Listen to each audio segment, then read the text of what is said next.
정봉주의 정치쇼. 안녕하세요. 70억 분의 1의 사나이 마성의 중독성 정봉주의 정치쇼 정봉주입니다. 지금 이 시각 여러분이 가장 많이 찾아본 실시간 검색어 체크합니다. 대만 지진 규모 6.4. 1km 지점 해수면 1km 지점에서 무척 가까운 곳에서 지진이 발생이 됐죠. 현재까지 최소 2명 사망이고요. 200여 명 부상. 호텔도 붕괴한 사진들이 나오고 있습니다. 자, 태도 청문회, 미국에서 비트코인 시세 조작 의혹 청문회 열리고 있습니다. 최영미 시인, 시 괴물을 통해서 은이라고 하는 성추행자를 묘사하고 있죠. 문단 성추행 폭로하고 미투 운동은 계속되고 있습니다. 자, 첫 곡 부가킹스와 윤도현이 함께 부릅니다. 여행길. 인생은 여행길이죠. 새로운 일을 시작할 땐 늘 여행을 떠납니다. 여행길 들으면서 일부 돌아오겠습니다. Ladies and gentlemen, Mr. Yoon. 정봉주의 정치쇼 1부 순서 들어가겠습니다. 이름 하얀 뉴스브리핑, 오늘은 정상근 미디어 오늘 기자와 함께하고 있습니다. 네, 안녕하십니까. 미디어 오늘 정상근 기자입니다. 예, 오늘 정상으로 소개해줬죠. 네. 왜냐면 제가 정상인이 됐으니까 이제 넥타이도 메고. 아, 그러게요. 네, 이런 패션 처음 보는 것 같아요. 네. 당혹스럽죠. 아니 뭐 당혹스럽지는 않습니다. 제가 더 당혹스럽게 해드릴까요? 어떻게 해요? 까꿍. 네, 이거 정말 당혹스러운데. 네. 자, 샵 1035 짧은 문자 50원, 긴 문자 100원 문자 보내주시기 바라겠습니다. 이지연님, 신나는 음악과 봉도사님 입담을 즐기면 빨래 널어야겠습니다. 김태경님, 화물차에서 계속 듣고 있습니다. 매일매일 도사님 방송 들으며 웃으면서 일합니다. 감사합니다. 자, 화물차, 포크레인, 택시, 버스 다 듣고 있습니다. 네. 예, 바퀴 달려 움직이는 모든 오토 물체는 다 듣고 있습니다. 뭐 집에서도 많이 들으시죠. 그렇죠. 이번에 빨래 하시는 분 청취율이 많이 올랐더라고요. 엄청 정치쇼. 올랐죠. 네. 난리 났죠. 지금 이제 20% 되고 있어요. 내 맘이야, 마이 맘. 11%인데. 그래요? 마이 맘. 네. 20%. 그거 다 잘못된 거. 나도 이제 홍준표 대표 닮았어요. 그거 다 잘못된 거예요. 네. 우리가 20%야. 음모야 이게. 방송의 음모.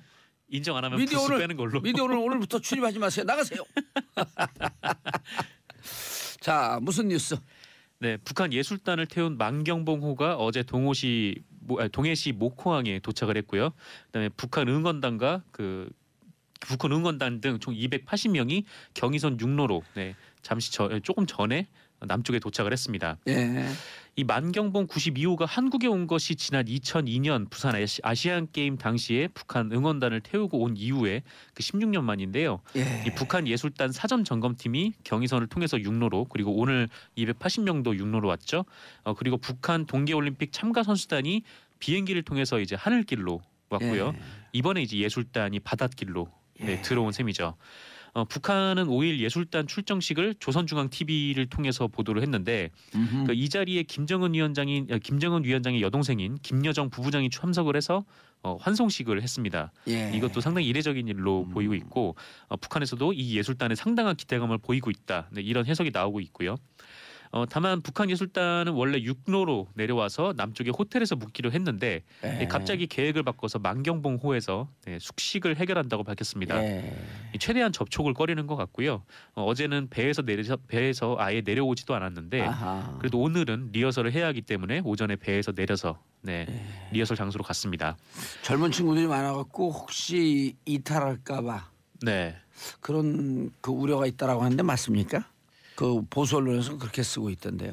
아니 근데 그게 확인을 할 수가 없죠. 일단 쓰고 보는 거네요, 진짜. 네, 그거를 당사자한테 확인을 해서 너네 여기 지금 도망갈까봐 그렇죠. 배에서 안 내리고 있니? 그럼 그쪽에서 뭐라고 대답할까요? 뭐 그렇습니다 하면은 뭐 그렇다고 쓰면 되는 거고, 뭐 아닙니다 하면 이제 아니라고 밝혔다라고 하면 되는 건데, 이거는 확인을 할 수가 없는 건데 그렇죠. 대체 어디 발로 이런 얘기가 나오는 건지 사실 좀 의문이에요. 그런 기사를 쓰는 사람들 기레기라 그런 거 아니에요? 뭐 많은 그 국민들이 그렇게 평가를 하고 계시죠. 추정으로만 쓰고 있는 거 아니에요? 추정으로만. 그렇죠. 이게 북한 관련해서 특히나 그런 보도가 많은데 이게 몇 년 전이었는가 하여튼 최근에 그 현송월, 이번에 남쪽에 방문했던 현송월 있지 않습니까? 예. 네, 이 사람이 그 이상한 그 야한 비디오를 찍어서 총살을 당했다. 예, 그렇게 보도가 나오기도 했었어요. 그렇죠. 근데 그 이후에 이제 정정도 없었던 상태죠. 현수막이 딱하니 이제 남쪽에 내려오기도 했고요. 그렇죠. 그 보도가 있고 난 다음에 2014년인가 2015년을 일단 나타나요 북경에. 네, 맞아요. 그때 한번 나타났었고. 그런데도 그 언론사의 홈페이지 들어가서 기사 네. 검색을 해보면 그 기사가 버젓이 나와요. 그렇습니다. 뭐 음란 정정을 비디오로 하지도 찍어서 않았죠. 수청됐다. 네. 그리고 음란 비디오 찍은 주인공은 장성택도 있었다. 뭐 그런 등등의 페이크 뉴스를 막 남발을 하는 거죠. 네, 그렇죠. 이게 뭐 소스도 불명확한 소식들이 이제 계속 좀 전해져가지고, 예. 네, 북한 관련 보도를 보실 때는 예. 좀 특히나 좀 유의를 해야 될 것 같습니다. 북한은 부활의 국가에 죽었다고 한 사람들이 수시로 살아나요. 그렇죠. 이게 한두 번이 아니에요. 예. 수청을 당했다는 사람이 갑자기 다음 날, 살아나고. 네, 북한 방송에 버젓이 등장하기도 했고요. 자, 만경봉 어제 또 음식점에도 안 나와서 노쇼 예약을 해놓고 안 나와서 음식점이 이틀 동안 뭐 3,500만 원 비용을 날렸다는 설도 있고요. 네, 뭐 그거는 만경봉 호에서 숙식을 하기로 결정을 해서 예. 뭐 이전에 뭐 인제스피디움인가 거기서 예, 인제스피디움. 하기로 했었는데 그게 이제 뭐 예약을 뭐 펑크냈다 뭐 그런 얘기죠. 예. 네, 알겠습니다. 계속 그 화제를 몰고 다니고 있어요. 그렇습니다. 뭐 오늘도 이제 북한 응원단이 내려왔으니까요. 네. 내려왔어요? 예, 좀 안 내려올까 봐 막 걱정하고 그러더니. 네, 9시 28분 경에 내려왔습니다. 이 김일국 체육상을 비롯해서 북한 민족올림픽위원회 관계자 4명, 그리고 응원단 229명, 예. 그다음에 태권도 시범단 26명, 기자단 21명 이렇게 해서 총 280명의 방남단이 오전 9시 28분에 경의선 육로로 경기 파주의 그 도라산 남북 출입사무소에 도착을 했습니다. 네, 오자마자 이제 바로 입경 수속을 밟으면은 바로 이제 평창 쪽으로 이동을 할 것으로 예. 보이고 있고요. 알겠습니다. 올림픽은 언제 개막하죠? 금요일이죠. 근데 내일 추워서 모레입니다. 어떻게 해요? 그러게 여기 추위가 연일 계속되고 예. 있는데 지금 그 올림픽 스타디움에 뚜껑이 없어가지고 굉장히 좀 추운 상태라고 하죠. 그래갖고 그 뚜껑이 없어갖고 거기서 참석한 사람도 추워갖고 뚜껑 열리겠는데. 다음 소식. 방금 뚜껑 열릴 뻔했습니다. 아니 스타디움에 뚜껑이 없다면서요? 뚜껑 열렸지. 네. 예. 그렇죠. 예, 다음 소식이요. 네, 오늘 뚜껑 열리지 마시고요. 네, 그렇습니다. 네, 이재용 삼성전자 부회장에게 집행유예를 선고한 정영식 부장판사에 대한 이 특별감사를 요구하는 청원의 서명이 쏟아지고 있습니다. 이 청원은 판결 직후인 5일 그 청와대 국민청원 게시판에 올라왔는데요.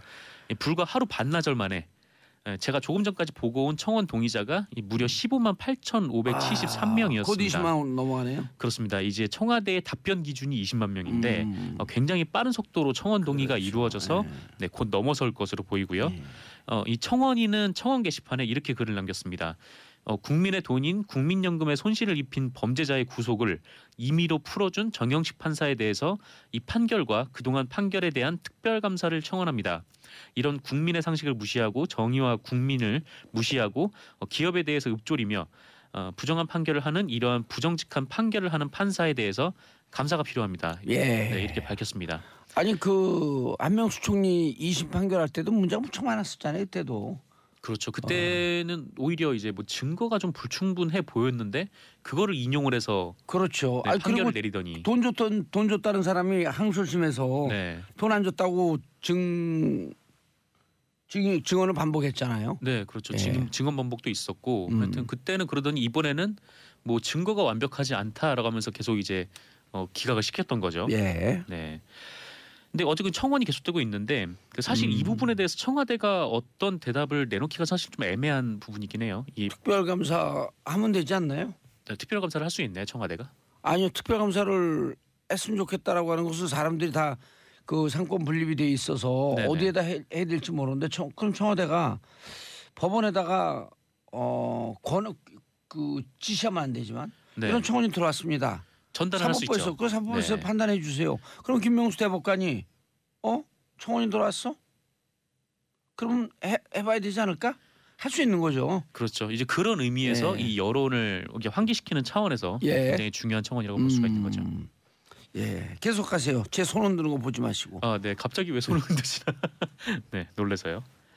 어쨌든 그렇습니다. 네, 예. 다음 소식으로 넘어갈까요? 넘어가세요 그냥. 네. 저 신경 쓰지 말고 저는 지금 청원 중에 휴지 달라고. 그래요. 예. 네. 아니 진행자를 신경 안 쓰고 어떻게 방송을 합니까? 예, 어제는 아주 편히 잘하던데. 그제요? 그저께. 아, 그저께. 예. 월요일 날. 생일인 줄 알았어요. 제가 발표해서. 늦게 신나는 거. 자, 정영식 부장판사 특별검사 요구했고요. 정부 일자리 안정기금 신청 기준을 20만 원 높였다. 네, 그 일자리 안정기금은 그 최저임금 인상으로 타격을 입을 자영업자 등을 보호하고 예. 이 나아가 고용을 유지할 수 있도록 지원해주는 제도인데요. 예. 이 기준을 좀 높이기로 한 겁니다. 이 정부가 그 이낙연 국무총리 주재로 국무회의를 열고 이 같은 내용을 담은 그 소득세법 시행령 개정안을 통과시켰는데요. 이 원래 일자리 안정기금을 지급하는 기준은 이 최저임금을 기준으로 해서 그 사실상 약 190만 원 정도까지 책정이 되어 190만 원 있는 미만을 받는 네. 급여자들. 그렇습니다. 190만 원 미만을 받는 노동자들에게 일자리 안정기금을 주고 그 금액을 넘는 분들은 노동자분들은 이제 지원이 안 되는 그런 상황이었거든요. 근데 이게 부작용이 좀 있었어요. 이게 예. 뭐냐면은 이 사실 최저임금 수준의 기본급을 받는 노동자라고 하더라도 그러니까 이런 분들은 그 시간의 수당, 시간의 초과노동, 네, 초과노동을 하는 경우들이 많은데, 많죠. 네, 이 초과근로 수당까지 더하면은 190만 원이 넘어버리는 거예요. 아하. 네, 그러니까 이제 몇몇 아파트나 자영업자분들이 그 일자리 안정기금을 받기 위해서 그 사실상 쉴 수 없는 휴게 시간을 노동자에게 부여를 하는 거죠. 계속 일을 시키다가 예. 잠깐 뭐 30분 쉬어라고 하면은 일이 아직 마무리되지 않았는데 이 노동자들은 쉴 수가 없는 거죠. 예. 하지만 그 시간은 이제 휴게 시간, 무급 시간으로 들어가게 되는 거고요. 그러다 보니까 그 사실상 일이 줄지 않았는데 이 최저임금이 올라갔다고 해도 월급이 그대로이거나 오히려 줄어드는 일이 벌어졌던 겁니다. 예. 그래서 정부가 이 부작용을 해결하기 위해서 이 신청 기준을 높인 것 같아요.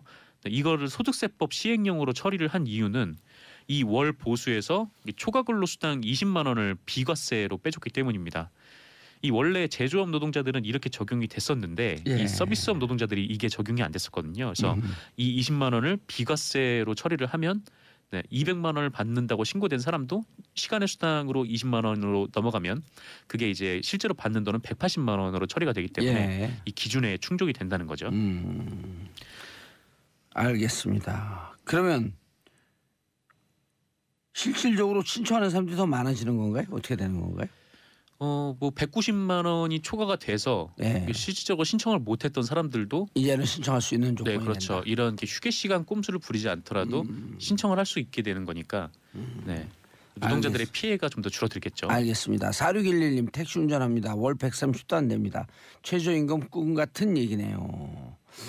이런 분들 위해서 그 시급 네. 7,530원씩 올려주자 이런 얘기하는 거거든요.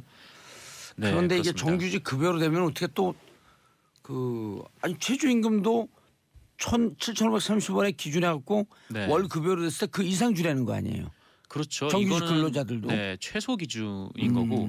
근데 특히 이제 택시 운전 하시는 분들 같은 경우에는 그 제가 예전에 그분들하고 좀 얘기를 나눠본 적이 있었는데 예. 이 산학금 제도가 폐지가 됐음에도 불구하고 이 사실상의 산학금 제도가 지속적으로 좀 운영이 되고 있어서 예. 네, 좀 그런 부분도 좀 있다고 하시는 것 같았어요. 네. 알겠습니다. 다음 소식이요. 네, 그 서지현 검사 폭로 이후 미투 운동이 확산이 되고 있는데요. 이런 상황에서 지난해 12월 그 발표된 최영미 시인의 작품이 그 문단계 성폭력을 고발하는 내용으로 지금 재조명을 받고 있습니다. 예. 이 최영미 시인은 지난해 12월 그 개간지 황해문화의 겨우로 여기에 이제 괴물이라는 시를 게재했는데요. 이 시에서는 그 노벨상 후보로 거론되기도 했다는 이엔. 네, 작가 이엔이 후배 작가를 성추행한 사실이 폭로가 돼 있습니다. 예. 근처에 가지 마라. 언제든지 그 성추행한다. 맞습니다. 이 시에서는 이 이엔에 대해서 그 젊은 여자만 보면 뭐 만진다, 뭐 유부녀 편집자를 뭐 만진다, 뭐 이런 인물로 묘사가 되는데요. 그리고 100권의 시집을 펴낸 뭐 유명 작가라고는 예. 라고 이렇게 쓰여 있기도 합니다. 노벨문학상 후보자. 네. 이 최은미 시인의 이 시가 어제 SNS를 뜨겁게 달궜는데 그리고 나서 최은미 시인이 직접 JTBC 뉴스룸에 출연하기도 했습니다. 예. 네, 이 최은미 시인은 이 인터뷰에서 이 시가 특정한 사람을 대상으로 하긴 했지만 이 문학 작품과 현실은 좀 별개다. 그러니까 예. 다양한 여러 가지 경험들이 또 묶여 있을 수도 있다. 뭐 이렇게 좀 선을 긋긴 했는데 다만 이 해당 원로 시인이 그 30년 전 일이라 기억은 없지만 뭐 후배 문인을 대하는 과정에서 뭐 경력 차원에서 취지에서 한 행동이다. 이렇게 얘기를 한 것에 그 대해서는 뭐예요 그게? 경력 사원의 뭐 격려? 네, 누가 격려를 만지면서 이렇게 합니까? 그냥 격려는 그냥 말로 하는 게 가장 좋죠. 예. 그거에 대해서는 이 최은미 시인이 구차한 변명이다, 네, 상습범이다. 너무나 많이 성추행하는 것을 목격했고 피해자가 셀 수 없이 많다 이렇게 반박을 하기도 했습니다. 피해자들 쏟아져 나오겠는데요. 그렇죠. 이제 문단계 이런 피해들이 좀 심각한. 네. 죄송합니다. 저가 잘못된 습관을 갖고 있었습니다. 이렇게 하면 될 걸. 네. 선생님도 학교에서 학생들 굿하고 난 다음에 사랑했기 때문에 때렸다. 네. 똑같은 그렇죠. 거죠. 예. 이 받아들이는 사람 입장에서는 그게 확연히 알 수 있게 그런 거죠. 예, 알겠습니다. 6887님 봉도사님 학생들이 떠난 기숙사를 청소하면 듣습니다. 정치쇼 듣는 것이 저에게 유일한 낙입니다. 김초롱님 라디오 듣다가 봉도사님 알게 됐는데요. 목소리랑 얼굴 생김새가 매치가 안 돼요. 크크크 생각보다 잘생기셔서 깜짝 놀랐어요. 저도 거울을 보면 깜짝 놀래. 이게 누군가 영화배우가 댓글을 보고 깜짝 놀랐습니다. 거울 안에 있나 하고. 자, 인사하세요. 네, 감사합니다. 예, 정상근 기자님 수고하셨고요. 저는 2부 3변 시대로 돌아옵니다. 채널 고정하소소소소.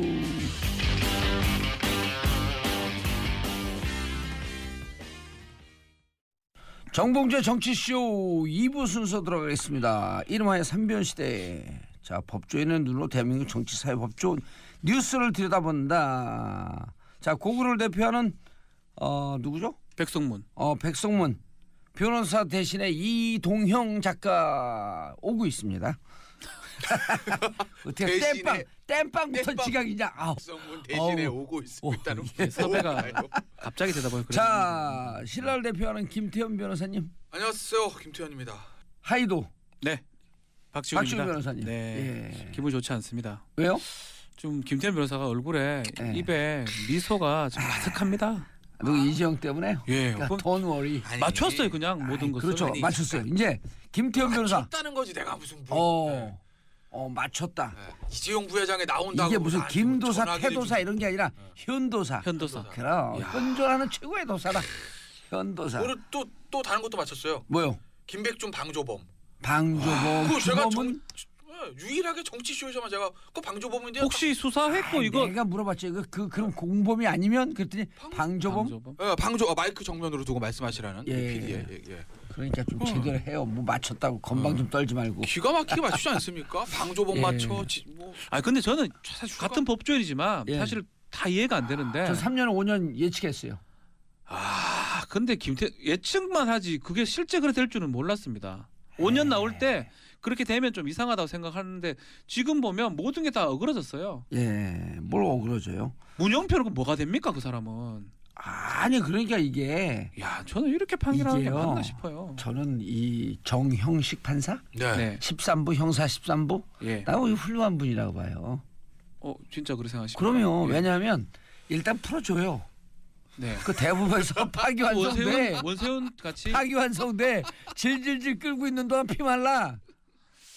피 마르는 동안 뭘 합니까? 삼성이 그래도 들어가고 좀 좀 봐달라고 하려면 어떻게 해야 돼요? 사내 유복은 풀어야 될 거 아니에요. 일자리 만들고. 그럼 빅피처라는 겁니다. 아, 빅픽처죠. 정형식 훌륭한 사람이에요. 그런 일자리 창출, 자기 가족이나 친인척도 쑥쑥 들어가겠지 뭐. 빅피처. 빅픽처에 그러면 다시 들어갈 때 원소의 심정을 생각을 해봐. 얼마나 끔찍해요. 그렇겠죠. 만약에 다시 여봐, 얘기 세게 못하잖아. 얘기. 백승문 변호사를 대신해서 이동영 작가 늦게 슬그머니 왔습니다. 네 반갑습니다 이동영입니다. 깜짝이야 화장을 안 하고 오니까 몰라보겠어. 아, 그래요? SBS 라디오 굉장히 오랜만에 나왔는데 이거 정봉주 정치에서 가장 인기 있는 코너 아닙니까? 이거요? 예. 인기 있는 코너죠. 근데 제목이 3변 시대인데 네. 나는 변호사도 아닌데 저를 왜 불렀대요? 거긴 다른 변. 요즘 발에 채리기 변호사한테 변호사 많잖아요. 아니 그런 변호사 아니고 발에 뭘 채요? 발에 많아요 요즘 변호사. 너무 많아. 팥줄 얼굴 빨개서 발에 치는 변이라니까. 아니요 뭐 맞는 말이니까. 이동영 작가님 인사하시고요. 네 정봉주 정치쇼 애청자 여러분 반갑습니다. 자기가 진행자인 줄 알아. 반갑습니다. 네, 늘 진행만 해봐가지고 패널 참가한 거 오랜만이네요. 그럼 우리 얘기하던 진행 거 계속 진행할게요. 네 하십시오. 네. 그래서 이게 별로 걱정 안 해도 돼요. 대법에 가면 동일 사건, 큰 그림은 충돌 어떻게 할 거예요? 그러니까 지금 몇 가지는 얘기는 꼭 해야 될 것 같아요. 예. 뭐 김태현 변호사한테도 질문일 수도 있고. 저요? 왜 제가 무슨 거기 일단 전 첫 번째 안종범에 대한 수첩 그게 증거 능력이 지금 없다는 딴 데는 있다고 장시호하고는 있다 그랬거든요. 예. 그럼 앞으로 박근혜 전 대통령하고 최순실 판단할 때는 또 어떻게 될지 첫 번째. 두 번째는 문용표 전 장관은 엉뚱하게 혼자서 뭐 한 것도 없는데 지금 봤을 때는 삼성 승계 한 거 없다 그랬는데 혼자서 뭐 하다가 실형 받았어요 그 사람은. 또 홍모시기도 있잖아요. 예, 그 두 사람. 예. 그 두 사람은 홍모시기죠? 어떻게 됩니까? 홍완선? 그 총환선. 저한테 예. 물어보는 거예요? 예, 예. 김태현 그냥 변호사 지금 삼성 관계자 전화번호 줄 테니까 직접 물어보세요. 저한테 물어보세요. 삼성에서 일도 했잖아요 내가 무슨 예전에. 그 변호사를 나한테 물어봐요 그걸? 네. 아까 이제 말씀 좀 드리면 저도 궁금했어요. 안종범 증거 수첩의 증거 능력을 1심은 정황 증거로 인정했는데 뭐 여기 항소심에서 증거는 없다고 이렇게 해가지고 수첩은 있는데 물적으로 그 안에 내용은 아무 의미가 없다. 아까 수첩이 물적으로 아무것도 그럼 아니니까. 무슨 말이오 그게? 그러니까 이제 무슨 아니, 얘기냐면 그걸 떠나서 이제 네. 중요한 게 네. 어제 우리 언니네 뉴스에서 좀 했거든요 얘기를. 네. 근데 이게 들었어요, 이제, 저. 이게 이제 궁금한 거야. 연관 사건들을 대법에 다 모일 때까지 기다린다는 판결할 거냐, 네. 아니면 이 헷가닥 돌아간 네. 대법관들이 그냥 미리 딱 쳐놓은 8월 전에 치고 다 퇴임할 거냐, 네. 이게 제일 궁금하거든. 자기들 마음을 주대고 어떻게 알아요? 어쨌든 전원합의체 갈 건 같아요. 근데 연관 사건 전원합의체. 다 할 것 같지는 않아요 제 생각에는. 다 올라올 때까지 같이 해야 되지 않나? 근데 이제 예를 들면 그러니까 얘인데 안종범 수첩의 증거 능력에 대해서 만약에 이 사건이 먼저 올라가서 거기서 증거 능력이 없다고 대법원을 또 확인해주면 다른 사건에도 없는 게 되겠죠 아마. 그런 식으로 영향을 받을 수는 있겠지만 사건이 직접적으로 관련은 없기 때문에 안종범 뭐 예를 들어 문용표 이재용 묶어라 이렇게는 안 할 것 같고 아마 자기들 대법원에서 판결이기 때문에 내부적으로 어떤 영향이 좀 있을 수는 있겠지만 그렇죠. 동일 예, 뭐 그렇게 사건이니까. 하겠죠. 한꺼번에 엮지는 않고 그리고 안종범 수첩은 1심이나 2심이나 결과적으로 결론은 똑같아요. 저는 그렇게 봐요. 왜냐하면 1심에서도 이제 정황 증거를 했던 이유가 뭐냐면 안종범 수첩에 보면 JY 뭐라고 말함 VIP 얼마 이렇게 돼 있잖아요. 예. 근데 그게 이제 이재용 부회장하고 박근혜 전 대통령의 대화를 구성한 거니까 실질적으로 그 완벽한 증거 능력을 가지려면 이재용 부회장과 박근혜 전 대통령 불러다 그 진술 그렇게 이제 확인해야 된다는 거거든요. 일종의 전문 증거로. 예. 근데 그게 안 되니까 1심에서도 그냥 대화가 내용의 진실성의 문제가 아니라 예. 말을 했다는 정황 증거로만 쓰자 이거라고요. 근데 이제 1심 근데 이번 항소심에서는 그거마저 안 된다고 한 거예요. 그러니까 그걸로 뭐 정황 증거로 하나 증거는 게 없다고 하나 어차피 이재용 부회장하고 박근혜 전 대통령이 법정에 나와가지고 네 그런 말 했는데요 안 했는데요 이걸 확인해주지 않은 이상 결론이 달라질 건 없어요. 그러니까 저는 안종범 수첩의 증거 능력이 없어진 게 뭐 대부분에 많이 무죄 나온 거랑은 큰 영향은 없다고 봐요. 저는 예. 1심과 그 부분은 좀 동일한 것 같고 문영표 장관의 경우는 조금 상충되는 면이 없다고 볼 수는 없지 않으나 말이 복잡하죠? 무슨 말을 말은 판사하고 똑같아요 지금 보면. 이상하게 급히 와 그럽니까? 아니, 판사들이 판결할 때 완전 저러거든요. TOP. 뭐야 TOP를? 오늘 박병근의 마지막 방송 아니에요? 아니에요? 그래요? 다음 주도 합니까? 뭐 자꾸 그런 얘기는 하면 쓸데없는 아 이거 마지막이면 내가 마지막으로 성대모사 한번 해주려고 그랬지. 원조. 3년 전. 자 시청자 청취자 여러분 박지훈 변호사 3년 전 버전입니다. 3년 전 버전. 박근혜 대통령 도와줘야지요. 야당 왜 그러는데요? 이거 맞죠? 왜 불쌍합니까? 여자 혼자 가족도 없고 왜 불쌍합니까? 하나도 안 불쌍해요. 뭘 불쌍해? 3년 전 버전입니다. 작가님 3년 전 이럴 때 같이 방송했어요. 아니 근데 저만 하고 변했지요. 그렇죠. 귀순 유도자. 저만 하고 변한 거예요. 아니 고향도 비슷하잖아요. 이게 안동이거든. 술적 수첩제가 땡겨가지고 이렇게 우리 김 변호사도 저랑 오래 만나면 일로 오게 돼 있습니다. 변하게 있습니다. 아 그렇게 할까요? 굉장히 가능성이 높아요. 전향 전문기야? 그렇습니다. 야 좋다 이거. 아니 진짜 이동용 작가 만나고 바뀌었어요? 아니 뭐 저는 지금도 그대로인데 많은 영향을 받은 건 사실. 누구한테? 이동용 작가한테? 저 영향력이 커요 저 친구. 아 이거 무슨 내부적인 이해관계가 걸려 있는 것 같아. 예. 아니 두 변호사 노는 거 보니까 어때요? 기분이 흐뭇해? 아니, 흐뭇하진 않고 이 재판이 뭐 흐뭇한 재판이 아니잖아요. 이 예. 재판이. 어떻게 봤어요? 저는 이 재판은 그냥 끼워 맞추기이다. 결론을 내놓고 아하. 저거 사모 시스템을 해야 되는데 예. 그대로 사모하면은 비난이 쏟아질 거고 그래서 이사로 가는데 이사로 가려면은 뭔가 한가 씌워야 되잖아요. 예. 그래가지고 50억 밑으로 한 30억 지금 이렇게 그거만 내용을 인정해서 집행유예로 풀어주자. 그래가지고 아까 뭐 박변혜 얘기했던 문영표 장관 증언 이 재판대로 하면 문영표는 혼자 바보짓 한 거예요. 아무도 안 시켰는데 예. 삼성도 요구도 안 했는데 혼자 나와가지고 자기가 다 서류 작성해가지고 이렇게 합시다 한 거잖아요. 그렇죠. 그러니까 문영표라든가 안종범 수첩이라든가 안봉근 정유라 증언 하나도 인정 안 해줬거든요. 자유한국당의 홍준표 대표가 정말 명언을 남겼어요. 예전에 뇌물 사건의 구할은 90%는 증거가 없다 했습니다. 이건 무슨 증거냐면 직접 증거가 없는 거예요. 뇌물은 당연히 직접 증거가 없죠. 증언밖에 없는 거지. 그러면 뇌물에 직접 증거 그건 바보죠. 누가 뇌물을 계좌로 쏴준 뇌물이 어디 있습니까? 아니 수표를 준 뇌물 찍으면서 있어요. 동영상을 찍어놔? 그렇죠. 그러니까 이 홍준표 대표의 말은 뭐냐면 그만큼 직접 증거가 없다는 얘기예요. 뇌물 사건은. 그래서 증언을 굉장히 중요하게 여깁니다. 또 간접 증거, 정황 증거를 굉장히 중요하게 여겨요. 그래서 지금 정영식 판사인가요? 이번에 판결한 사람? 네. 이 판사가 서울대 80학번. 그것까지 제가 잘 모르겠고요. 변호사 27기. 그래요. 어제 한명수 전 총리 2심 판사였잖아요. 80학번이면서 61년생. 그러니까 머리털은 허옇고. 가만히 있어 봐요. 한명수 판사네 지금 말도 막 나오네. 한명수 총리 재판할 때 그때도 역시 증거가 없었어. 증언밖에 없었는데 그 증언도 뒤집었거든 한만호 씨가. 예. 그런데 그때는 그거 다 인정해줬어요. 지금은 모든 정황적 다 무시하고 변호인단의 요구한 걸 모든 거 다 들어줬거든요. 이거는 결론적으로는 미리부터 들어가기 전부터 짜맞았다는 그런 생각이 안 들어요. 예. 근데 이제 우리 이동용 작가 오기 전에 이게 정영식 판사가 민주 진영의 숨은 인재다. 예. 왜냐하면 일단 풀어주고 대법에서 이게 파기환송되거든요. 예. 그럼 앞으로 한 4년 동안 이재용은 피 말리는 삶을 살 것이다. 원세훈처럼. 빅피처. 빅피처. 다시 들어갈 준비하니까 그때 그럼 삼성은 경영이 갖고 제대로 있는 된다. 네. 사내 유보금을 다 풀 것이다 푼다. 이게. 우리 사회를 위해서. 결국은 대법원에서 파기환송 될 거냐? 그거 알 수가 없어. 모르죠. 이 양반들 변호사 사먹고 싶으면 아니, 패스해. 저는 저기 PD도 콜이 왔는데 예. 저는요 삶 방송하면서 저보다 많이 받는 사람 처음 봤어. 어우, 진짜. 아니 근데 야, 이게 저보다 많이 받는 사람. 왜냐면 예. 다 알아들어요. 그러니까 그래도. 무슨 얘기인지 알겠어요. 느낌이 오는 거야 예. 느낌이. 무슨 얘기인지 느낌이 예. 왔어요 지금 느낌이 왔는데. 예.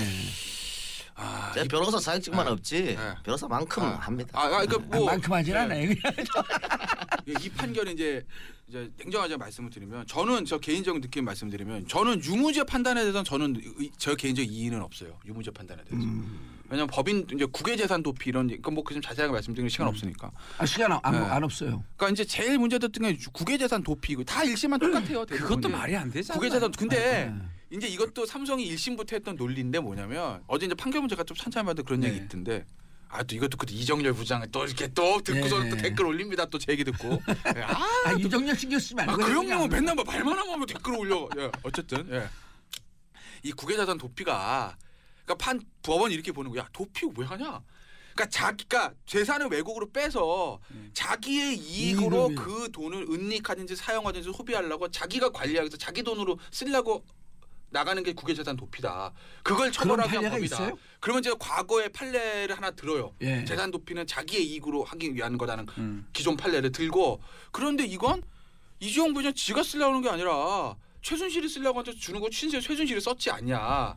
그러니까 이제 도피가 아니다라고 무슨 말장난이에요 그게? 말장난이 그거는. 정영식 씨한테 말해서 저한테 그러지 그러니까. 마시고. 그게 무슨 재판부 말장난이에요? 말이. 왜냐면은 본인 계좌로 본인이 옮겨가지고 그거를 결국은 최순실한테 뇌물 주는 건 뭐예요? 내가 자신의 이득을 얻으려고 이익, 전략적 그렇지. 이득을 얻었잖아. 예. 이거 좀 지금 천천히 해도 돼. 그랬습니까? 그러니까 결론적으로 이 국정농단 사건에서 유일하게 이득 본 사람은 이재용밖에 없어요. 누가 이득 봤습니까? 이재용밖에 없다고. 우리도 이득을 받지. 그걸 주제로서 방송을 하잖아. 그래서 고마워요 사실. 진짜 말장난이고요. 예. 사실 저는 안 좋은 게 같은 법원인데 여러 가지 재판들이 있잖아요. 맞아요. 이게 다르면 안 돼요. 일관성이 없잖아요. 국민들이 납득이 안 돼요. 그러니까 만약 본인의 양심이 있고 뭐 삼성의 양심이 있고 하더라도 옆을 봐야 돼요. 이거는 한 사건이면 본인 마음대로 뭐 재판해도 상관이 없는데 이거는 여러 사건이 지금 수십 개 사건이 수백 명. 가장 근자에는 문영표 그렇죠. 보훈복지 장관이 구속이 됐잖아요. 문영표 얼굴 떠올려야 돼요. 재판을 하면서도 문영표는 뭐가 됩니까? 사람 지금 구속해가 지금 재판 실형 받고 지금 들어가 있는데 본인은 지금 뭐가 됩니까? 변이 됐죠. 문영표까지 하면 그러니까 사변되는 거예요. 그걸 생각을 해가지고 재판을 해야 되는데 혼자만 딱 대놓고 그거를 암만 본인 양심이고 삼성 양심이라 하더라도 옆에를 봐야 그게 판사가 되는 거고 그거는 이게 저는 이해가 안 되는 판결의 일관성, 판결의 충돌이 그렇죠. 있어서는 안 된다. 이 절대 안 판결 되죠. 자체에서는 문영표 장관과 충돌 없어요. 이 판결 자체에서는 처음부터 끝까지 논리가 뭐냐면 경영권 승계자가 없었고 쉽게 말씀드리면 이재용 부회장의 대통령은 박 전 대통령도 부탁하는 게 없었다라는 거니까 아까 이제 이동규 작가 말씀하신 대로 문영표 장관 혼자 야 이거 좀 찬성 좀 이렇게 한 게 돼버린 거지. 이 판결 사실 자체에서는 이게 말이 되나요 그러면? 말이 안 돼. 저한테 그러지 마시라니까 저한테 그래요 자꾸. 징역을 내가 살게 썼어요 합니까? 판결을? 그렇게 착한 사람 징역을 살게 합니까? 내가 그러면? 썼어요 판결을? 이 양반들이 변호사가 아니라 개싸움을 하네. 개싸움을 하지. 이해가 안 된다. 어찌됐든 저는 아까 하던 말씀 말씀드리면 저는 뭐 법인 뭐 두 분은 뭐 저는 다른 생각이신 것 같은데 저는 재산국외 도피도 그 법 취지 자체가 어쨌든 본인이 사용하기 위한 돈을 외국으로 가는 걸 처벌하기 위한 거니까 어쨌든 본인이 쓴 게 아니라 최순실 쓴 거니까 저는 재산국외 도피가 아니라고 보고도 맞다고 본 것 댓글 같고. 폭발되고 있는 거 알고 계시죠? 아이고 한두 번이니까 제가 댓글 유발자 최다 댓글 뭐 그거 아니에요 제가. 악플 유발자. 악플 유발자 최다 악플. 네. 어찌됐건 네. 뭐 그리고 이제 말 부분이 이제 날아가는데 말 소유권 문제인데 이게 말 소유권이 또 말이 되나요? 아니 뭐 이름 나 요번에 살시도 비타나 부인. 살시도 비타나 살시나 비타나 부인. 이름도 블라디미르. 블라디미르 아니야 또 세 글자던데 어쨌든 그거 이제 말 소유권에 삼성한테 있다 여러 가지 논거를 또 두 개 논거든 게 보면 계약서에도 그렇게 돼 있대요. 전 계약서를 안 봤는데 삼성 거고 맘대로 니들이 대신 거의 쓰게 하는데 소유권은 삼성에게 있다가 됐다는 거고 네. 그다음에 언론에 많이 보도된 거 정유라고 와가지고 엄마가 제 거래처럼 타라고 그랬는데요 이랬다는 거 있잖아요. 그 얘기 뭐라고 법원에서 했냐면 삼성 거니까 네 거처럼 타라고 그러지. 네 거야 그러지 않고. 만약에 네 거라고 하면 그런 얘기 나온다니까. 야 우리 거면 야 네 거야라고 하지 네 것처럼 타라고 그랬다는 거는 남의 거니까 네 것처럼 타라고 그런 의미 아니냐 이렇게 이제 해석을 해요. 어쨌든 그랬다는 거거든요. 근데 이제 저는 이제 개인적으로 유무죄 판단에 대해서 저는 큰 무리는 없다고 봐요. 저는. 근데 이제 정영식 논리에 따르면. 네. 저는 그렇죠. 정영식 논리에 따르면. 네, 그 근데 전제를 이제 붙여주셔야지. 양형에 대해서는 여러 가지 얘기가 나올 수 있어요. 삼성 측 논리 그대로 채용한 거예요. 양형에 대해서는 여러 아니 가지 그러면 얘기가 아예 나올 수 무죄하지 있고. 또 뭐 또 그러니까 그 이거는 또 그 보는 눈이 있으니까 아까 얘기했던 거 얘기해줬고 그 얘기인데 네, 그 아까 말도 그래요. 저는 그 사준다는 의미를 변호인단이 그 국어사전 한번 다시 생각해봤잖아요. 사준다는 것은 그러니까 우리가 생각하는 사준다는 거랑 완전 다른 거야. 그러니까 소유권은 내가 갖고 있고 네가 뭐든지 해라. 이게 삼성 측이 말하는 사준다예요. 우리는 사준다는 것은 내 걸 모두 갖고 가라가 사준다는 거야. 내가 주저해 주는 거는 그걸 달리 판단하는 게 그것도 끼워 맞추기이기 때문에 결론은 그렇게 났다고 보고요.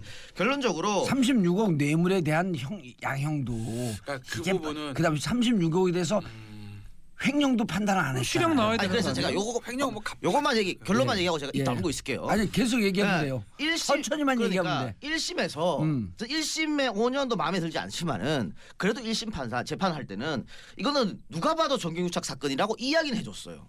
그런데 2심은 그것까지 면죄부를 줘버렸어. 이거는 정경유착이 아니고 정경유착이 아니라 경정유착이다. 아니 이재용이 피해자라고 오. 그냥 면죄부를 그까지 줘버렸거든요. 그리고 자기 재판도 아닌데 박근혜는 아주 죽일 그렇습니다. 사람으로 그래서 이거는 아예 아무런 눈치도 안 보고 마음대로 한 판결이다. 이렇게밖에 볼 수 없고 한잔 드시고 이제 한잔 드시고 식었어요. 아니 커피. 분위기 훈훈해. 묵시적 너무 반가워. 저보다 말 빠르면 천만. 묵시적 청탁 인정 안 했죠. 그리고 또 넌 이번 판결도 그렇지만 요 앞에 진경준 뇌물 사건 그것도 보험성 뇌물은 뇌물 아니다고 인정해줬어요. 앞으로 이런 일이 생기면은 정말 뇌물 신경준도 이 사람이 판결했어요? 아니 법원에서. 법원에서 앞으로 이런 판결이 계속되면 뇌물 마음대로 주고받습니다. 다 직접 증거 없이 묵시적으로 알아서 자기들끼리 보험성으로 주고받고 하면 이걸 어떻게 처벌할 겁니까? 대가성 관계 입증 안 되면 아무도 처벌 못하는 이건 거죠. 뇌물에 하나의 판례가 생겼어. 그다음에 36억인데 2년 6개월은 좀 싸지 않아요? 너무? 아니요. 2년 6개월이고 자 고백 하나 할까요? 예. 저 예전에 지방에서 형사 사건 하나 있었는데 네. 뇌물 4억 줬는데 4년 나왔어. 그럼요. 당연하죠. 이거 아니, 당연하죠. 제가 3억 6천만 횡령했거나 뇌물 받아도 징역형입니다. 당신은 종신형이야? 종신형입니까? 5년 받아 그러면. 제가 재밌는 그 3억 6천 받은 게 5년이에 10년 이상의 무기징역이지. 아니, 이건 준 거니까. 준, 근데 그러니까 공유니까, 본인이 공유. 받았다 그랬어. 이게 2011년하고 2013년에 그 자료를 보니까 300억 이상 뇌물 받거나 하면 아니, 횡령하면 이건 준 거니까 받은 게 아 아니야. 그러니까 준 걸 하면 네. 거의 다 집행유예더라고요. 그러니까 우리가 지금 재벌들 회사 해드리는 게 뭐냐면 해 먹으려면 많이 해서 드셔라. 그래야 집행유예 나온다. 대만 불쌍가요. 아니 그러니까 그래서 자 이제 우리 네. 청취자분들이 이해해야 되잖아. 36억을 주면 네. 1억 이상 주게 되면 뇌물 공유 아니에요. 네. 5년 이하거든 공유는 무조건. 네. 5년 이하 세진 않아. 네. 뇌물은 이제 수수가 1억 이상이게 되면 10년 이상 무기징역까지인데 야 36억을 주고 2년 6월에 집행유예 나온 안 돼요. 그게 저는 개인적으로 뭐 무리는 없다고 봐요. 유무죄 판단은. 근데 이제 양형에 대해서는 저도 그 인정하는 거 말이 많이 나올 수 있을 거예요. 그건 저도 인정해요. 근데 제가 냉정하게 말씀드리면 이 판결은 정영식 부장의 어떤 논리들을 보면 아예 전부 무죄가 되든지 아니면 그냥 징역 2년 6개월 실형에 맞았다고 봐요. 전 냉정하게 보면 아예 그건 왜 그러냐면 차라리 왜냐면 정영식 부장의 판결문 첫부터 뭘 쓰냐면 경영권 승계 작업이 없다라고 없다. 써버리거든요. 그 전제를 처음부터. 하면 아무것도 없는 전제로? 거죠. 뭐. 근데 이제 경영권 승계 작업이 범죄가 없어지는 거예요. 그러니까 그냥. 경영권 승계 작업에 대해서 삼성 측에서 처음부터 이건 없다가 했습니다. 경승계 작업이. 그리고 2심 재판 처음에도 정영식 부장이 특검한테 물어요. 아니 근데 김태현 변호사 양심에 딱 물어볼게. 네. 경영권 승계자고 있었어요, 없었어요? 저 어떻게 알아요? 제가 무슨 왜 그래요? 저도 몰라요. 저한테 한번 물어봐 주세요. 그러니까- 저 100% 있었죠. 예. 그렇게 얘기하세요. 그러니까 방송으로 끝나는 사람이 말이 많아. 그러니까 삼성 측에서 경영권 승계 작업이 없다고 줄기차게 얘기했던 이유는 뭐냐면 모든 뇌물의 대가성을 아예 깨버리는 거예요. 그러니까. 부정한 청탁이나 공모리 상관없이 야 경영권 승계 작업도 없는데 우리가 뭘 대가로 돈을 줘 이거. 그러니까 아예 뇌물에 원천적으로 무죄를 만들기 위해서 경영권 승계 작업 없다고 이제 그만해요? 아니 거기 광고 그만해도 듣고 돼. 아니 해요 광고 계속. 듣고요? 예. 예. 광고 듣고요, PD? 계속해요? 계속하랍니다. 예. 어쨌든 경영권 그거 뇌물을 무죄로 만들기 위한 거거든요. 경영권 승계자가 없기 없었다. 그래서 만든 근데 이 판결문 가만 보시면 경영권 승계자 없다. 설사 경영권 승계자 작업이 있다고 하더라도 묵시적 청탁이 인정 안 되니까 제3자 내불공 안 된다 이렇게 써요. 그럼 정은식 부장의 논리대로 하면 경영권 승계자 인정된다 하더라도 뇌물을 그 부정한 청탁이 없으니까 제3자 내불공은 아니다라고 할 수 있다는 거예요. 근데 굳이 경영권 승계 작업이 없다라고 전제를 해놓고 그 다음에 독일로 간 용역대금 36억 뇌물 인정한다는 그게 거죠. 말이 되냐? 근데 그 뇌물이 무슨 대가 관계인지는 명백하게 제가 방금 읽어봐도 이상해요. 없죠. 무슨 대가 관계로 이게 경영권 승계 작업이 없는데 뇌물을 인정해지가 안 나온다는 거예요. 그러니까 제 생각에는 경영권 승계 작업이 없으면 아예 뇌물을 다 전제가 깨져 무죄로 하든지 아니면 36억이라도 뇌물이 인정이 됐으면 실형을 하든지. 실형이 하는 게 맞지 않았겠는가 논리적으로는. 실형 살리려면 1심에서 했던 5년이 맞아요. 그리고 아니 오늘 이제 맞아요. 그렇진 않아요. 그 1심이 5년이었는데 이번에 액수가 좀 더 주니까 액수도 줄고 범인 재산 국외 도피가 무죄가 나왔기 때문에 형량을 줄 수밖에 없어요. 그러니까 저는 논리적으로는 전부 무죄든지 아니요. 2년 알겠습니다. 6개월의 그래서 실형이 맞다라는 거죠. 제가 차라리. 들어오자마자 했던 얘기가 일단은 먼저 형을 정해놓고 예. 그리고 끼워 맞췄다 범위를 그렇죠. 이렇게밖에 볼 수 없는 거죠. 그래서 제가 방송 나가서 여러 가지 계속 이렇게 비판하니까 왜 사법부의 결정을 존중하지 않느냐? 존중합니다. 존중 안 하면 우리가 죽창 들고 일어섰지. 존중해요. 뭘 존중하지만은 두고 일어서요? 아니, 존중 안 하면 그렇다는 거지. 그렇지. 존중하지만은 결과를 가지고 우리가 충분히 토론하고 논쟁하고 비판할 수 있는 그럼요. 거잖아요. 예. 그거까지 못하게 하면 안 되는 거지. 그리고 정영식 판사가 더 선배거든요. 근데 네. 이종을 형이라고 일단 정해놓은 거야. 형을 정해놓고. 아 형님이라고. 네.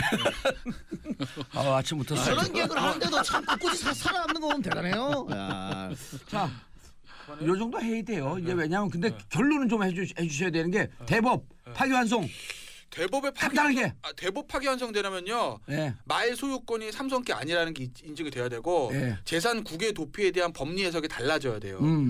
집행유예만 가지고서는 파기환송될 수는 없고 이 두 가지가 대법원에서 봤을 때 재산 국외 도피는 뇌물로 준 것도 도피로 볼 수 있는데 예. 그러니까 말은 최순실 건데 요 두 개가 인정되지 않으면 파기환송 안 되죠. 아니요. 그게 인정되면 파기환송 될 수 있다. 다른 여기. 재판들이 너무 많아요. 지금 예. 박근혜 전 대통령 최순실 곧 나오는데 그것도 봐야 될 것 같고요. 예. 또 안종범하고 뭐 다른 재판들하고 합쳐서 대법원에서는 저는 보기 때문에 다 볼 것 같아요. 그래서 그럼 파기환송? 되죠 당연히. 저 파기환송 가능성은 있다고 봅니다. 알겠습니다. 파기환송 될 가능성이 67% 됐습니다.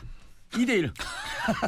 아 저는 하면 안 되지. 예. 자 광고 듣고 3부 돌아오겠습니다. 채널 고정하소서.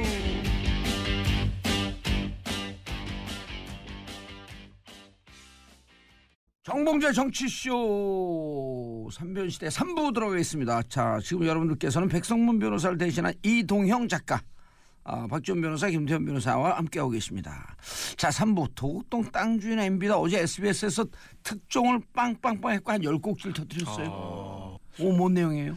지금 도곡동 땅 주인 근데 이거는 사실은 특종이라 보기는 어려운데 선제적으로 지금 보도를 한 걸로 보입니다. 특종이라 해주십시오. 여기 SBS인데. 아 맞네. 이제 뭐 막판이라 이거죠.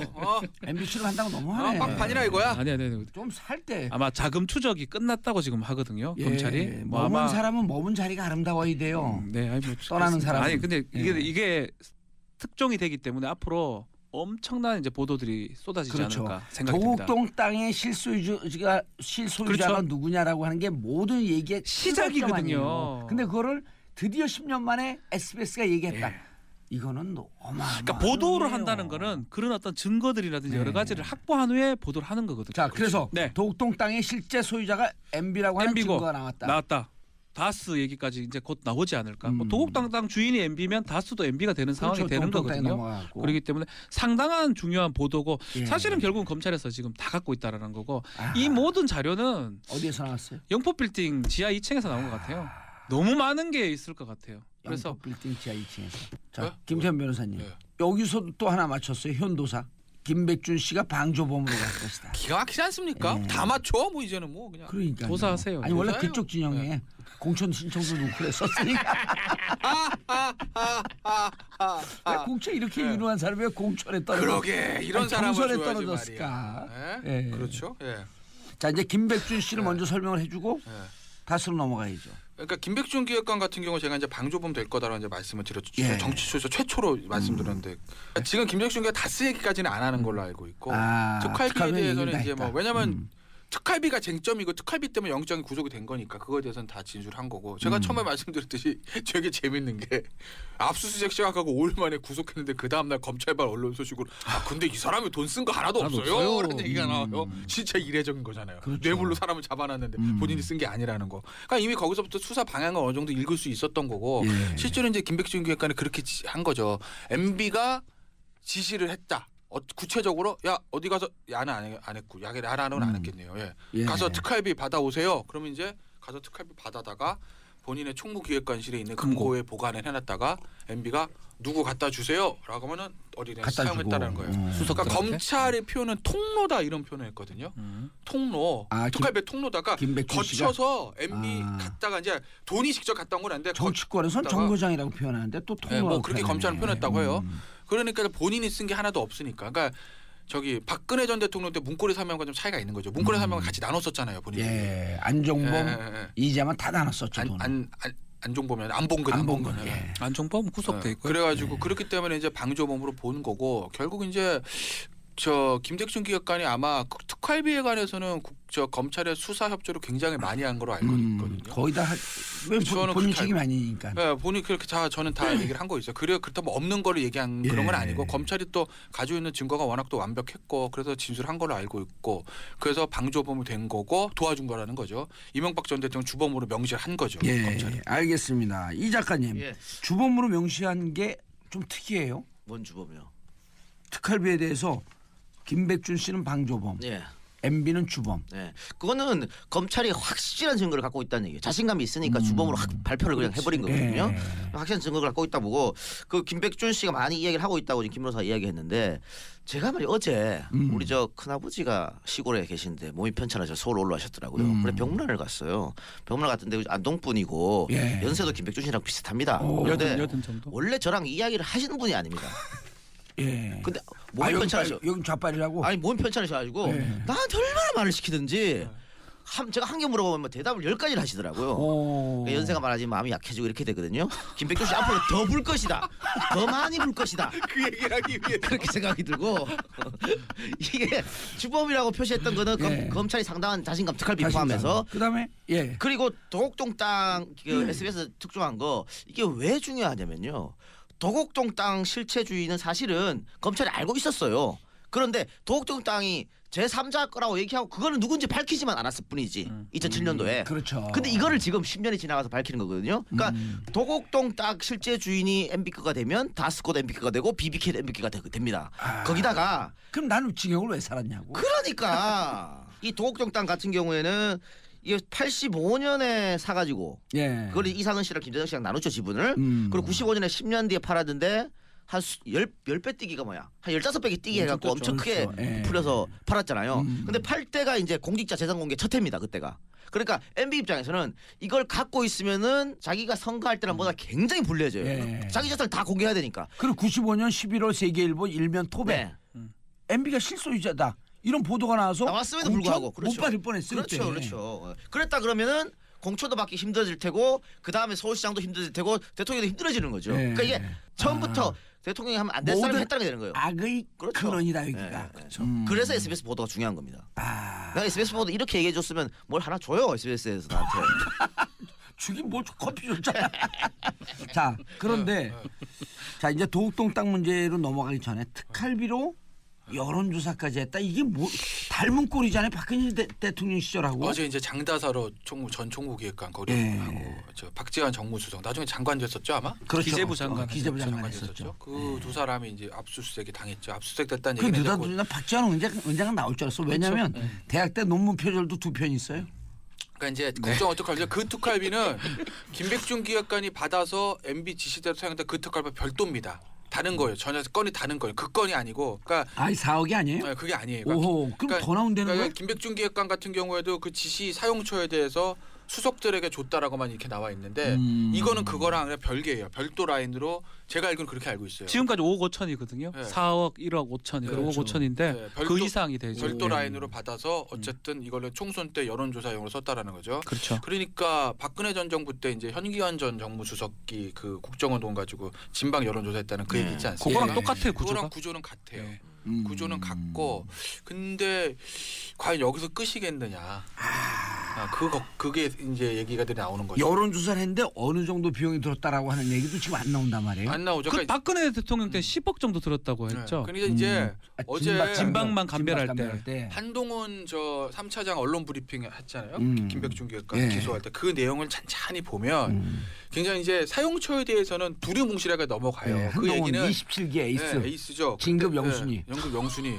아마 근데 왜 사실 뇌물의 구성 요건에서 사용처가 중요한 건 아니거든요. 그러니까 공소장에 사용처를 자세하게 달 필요는 없다라는 거죠. 예. 그러니까 아마 지금 김백준 기획관의 공소장 제가 보진 못했는데 사용처에 대해서는 아주 자세하게 나오진 않을 거예요. 그냥 지시해서 뭐 이렇게 사용했다 이런 식으로 뭐 나올 텐데 결국 사용처에 대해서는 저희가 수사를 하게 할 겁니다. 증거들을 확보해 이런 식으로 대충 넘어간다고요. 저는 그 얘기는 앞으로 김백준 기획관 제 말이- 진술 그다음에 영포 빌딩 지하에서 나왔던 문건들 예. 그 청와대 문건이 있다는 거 아니겠어요? 또 다른 사람들 증언들로 해서 아마 MB 정부 청와대 또는 MB 정부의 핵심 실세들에 대해서 어떤 돈 문제라든지 예. 다른 국정원 특활비 사용처에 대해서 아마 검찰에서 손을 댈 것 같다는 생각이 들어요. 저는. 특활비 또 추가로. 뭐 특활비일 수도 있고 다른 돈일 수도 있고 아마 좀 굉장히 강도 높은 그 수사가 사용 시작되니까 문제는 제가 봤을 때 밝히지 않은 게 더 충격적인 게 있지 않을까 생각이 들어요.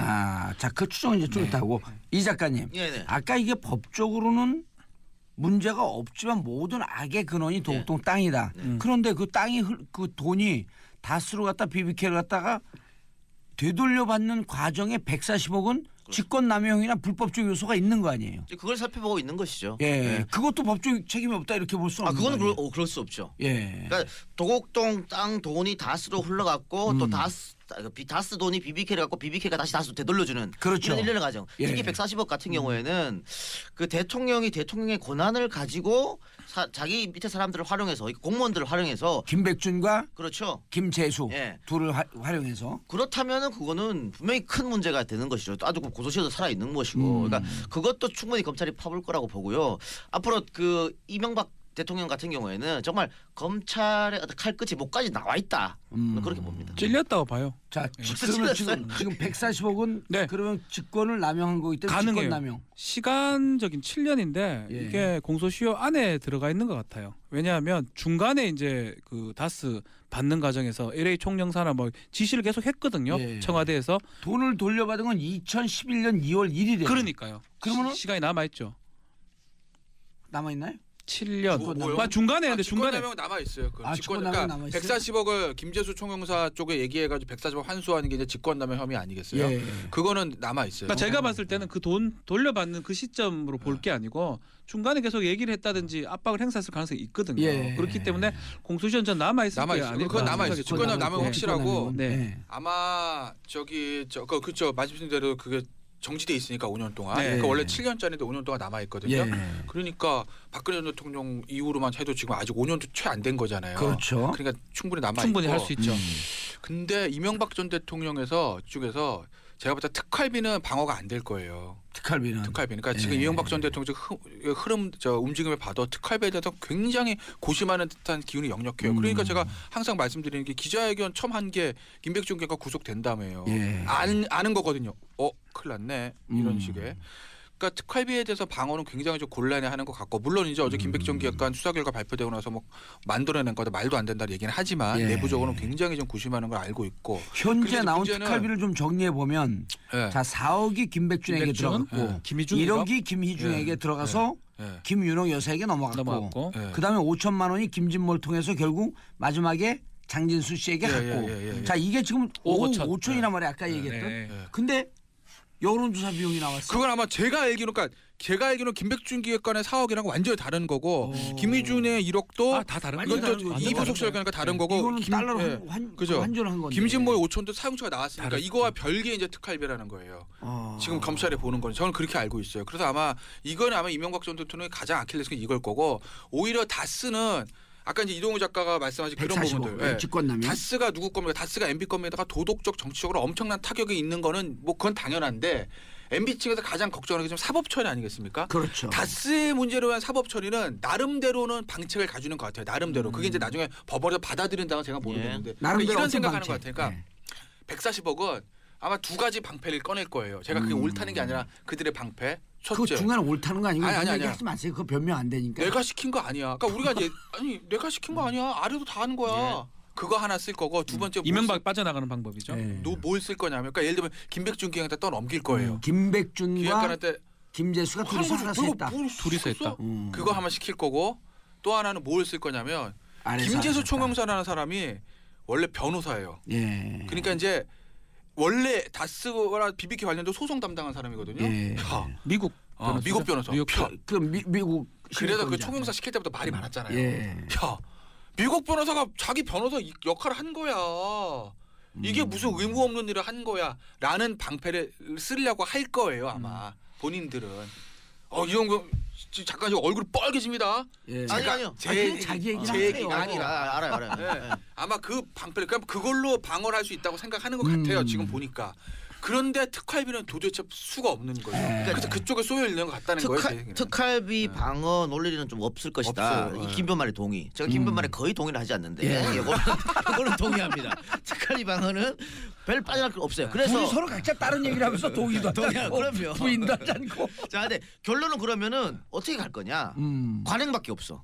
관행이었다 이거는 특활비는. 그래서 노무현 정부도 썼고 물타기로 한다. 김대중 그밖에 없어요 할 게. 근데 그것도 만약에 안 먹힌다. 그러면은 통치 자금이다. 그러니까 방어 논리가 없다. 굉장히 공색해요 이거는 지금. 빠져나갈 구멍이 안 보입니다. 근데 이제 5억 5천 말고 더 있다는 여론조사 거죠. 비용이 더 나오고 여기 이제 또 공작금까지 나오면은 대북 공작. 대책이 없는 거 아니에요 이게? 그러니까 그렇기 때문에 관행이라 말했다 안 통하면 통치 자금이라고 할 수밖에 없는 거지. 예. 자 이게 이제 여기에 더 큰 폭탄이 있을 수 있다. 또 120억 네. 비자금 조성한 120억 횡령이요? 횡령이고 조모 씨. 조모 씨 피의자로 전환이 됐잖아요. 근데 지금 이제 일부 언론에 보도되는 거 보면 2007년 12월 21일에 이제 형법이 개정되었고 공소시효가 10년이란 말이에요. 네. 그럼 이거 다 끝난 거 아니냐? 10년이면 2007년 12월 21일 날 끝난 거 아니냐 그랬더니 애츠모 신문 한겨레죠. 거기에서 무슨 얘기냐? 2008년에 비자금 조성하고 횡령한 게 계속 나오고 있는데 이렇게 되면 포괄 일제로 해갖고 공소시효가 그러니까 15년으로 넘어간다. 그럼 아직 제가 많이 남았다. 처음에 조모 씨를 참고인으로 조안 조사했을 때 예, 조모양. 조모양. 예.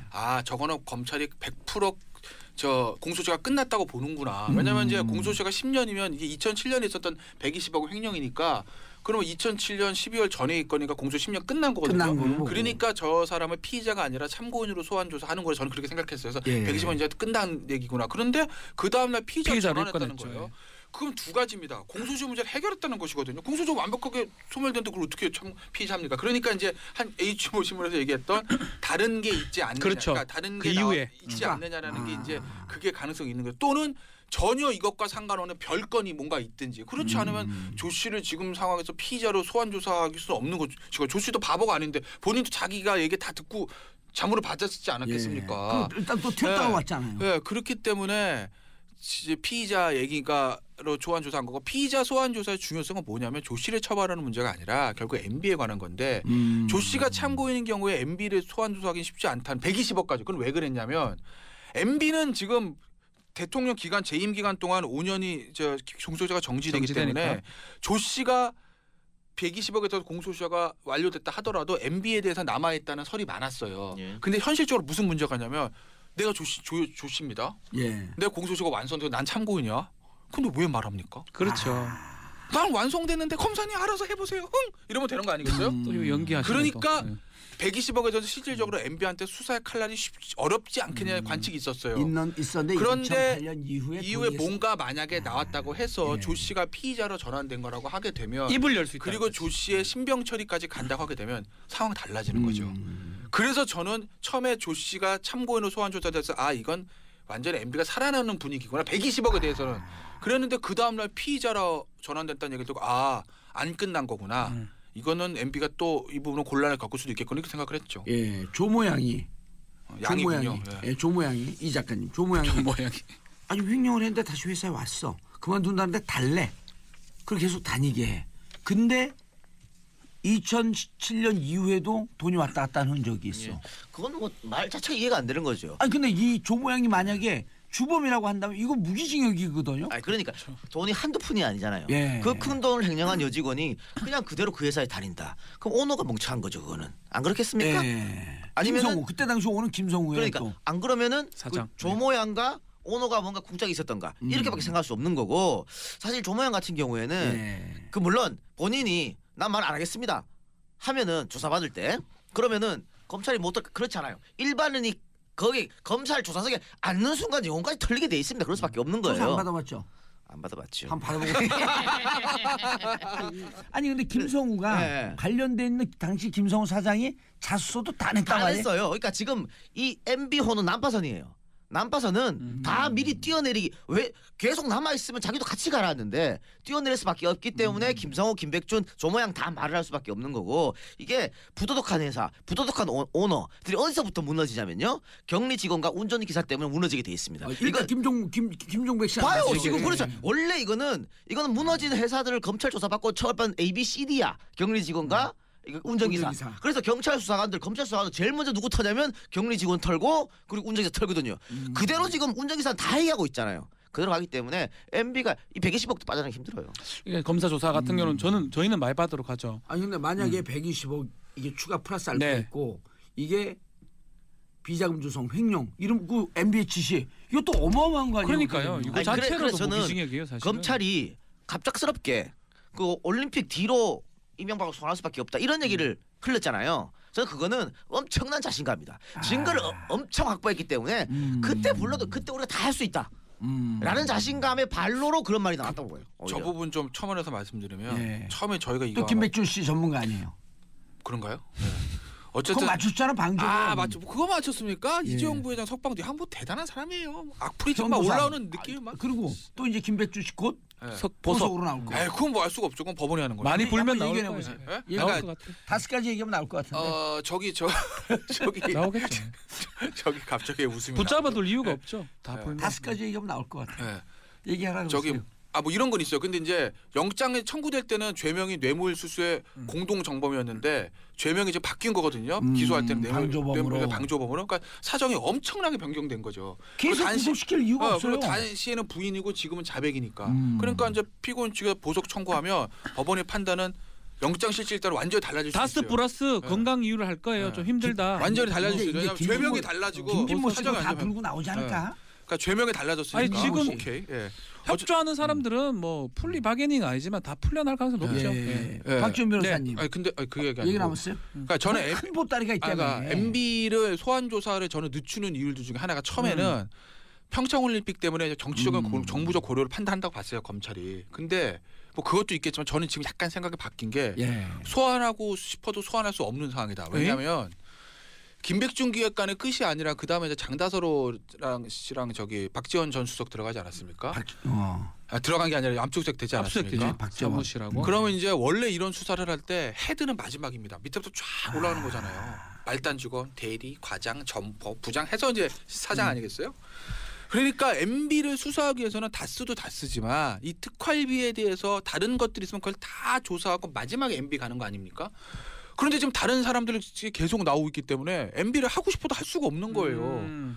그러니까 본의 아니게 저 누구죠? 저 올림픽 이후로 미뤄질 수밖에 없죠. 일단 박지원 수석해야죠. 장다토록 기획관 해야죠. 하다가 만약에 다른 사람 나온다 합시다. 가정이 어디까지나 그 사람들 해야죠. 언제 MB 합니까? 그러니까 MB를 지금 할 수 없는 말이고 제 얘기랑 똑같은 것 같아요. 똑같은 얘기잖아요. 그러니까 MB가 지금 나랑 의견은 일치가 자주 되는군요. 이상한 공감대가 형성되는데요 지금. 이렇게 해서 제가 박지원을 꼬신 거거든요.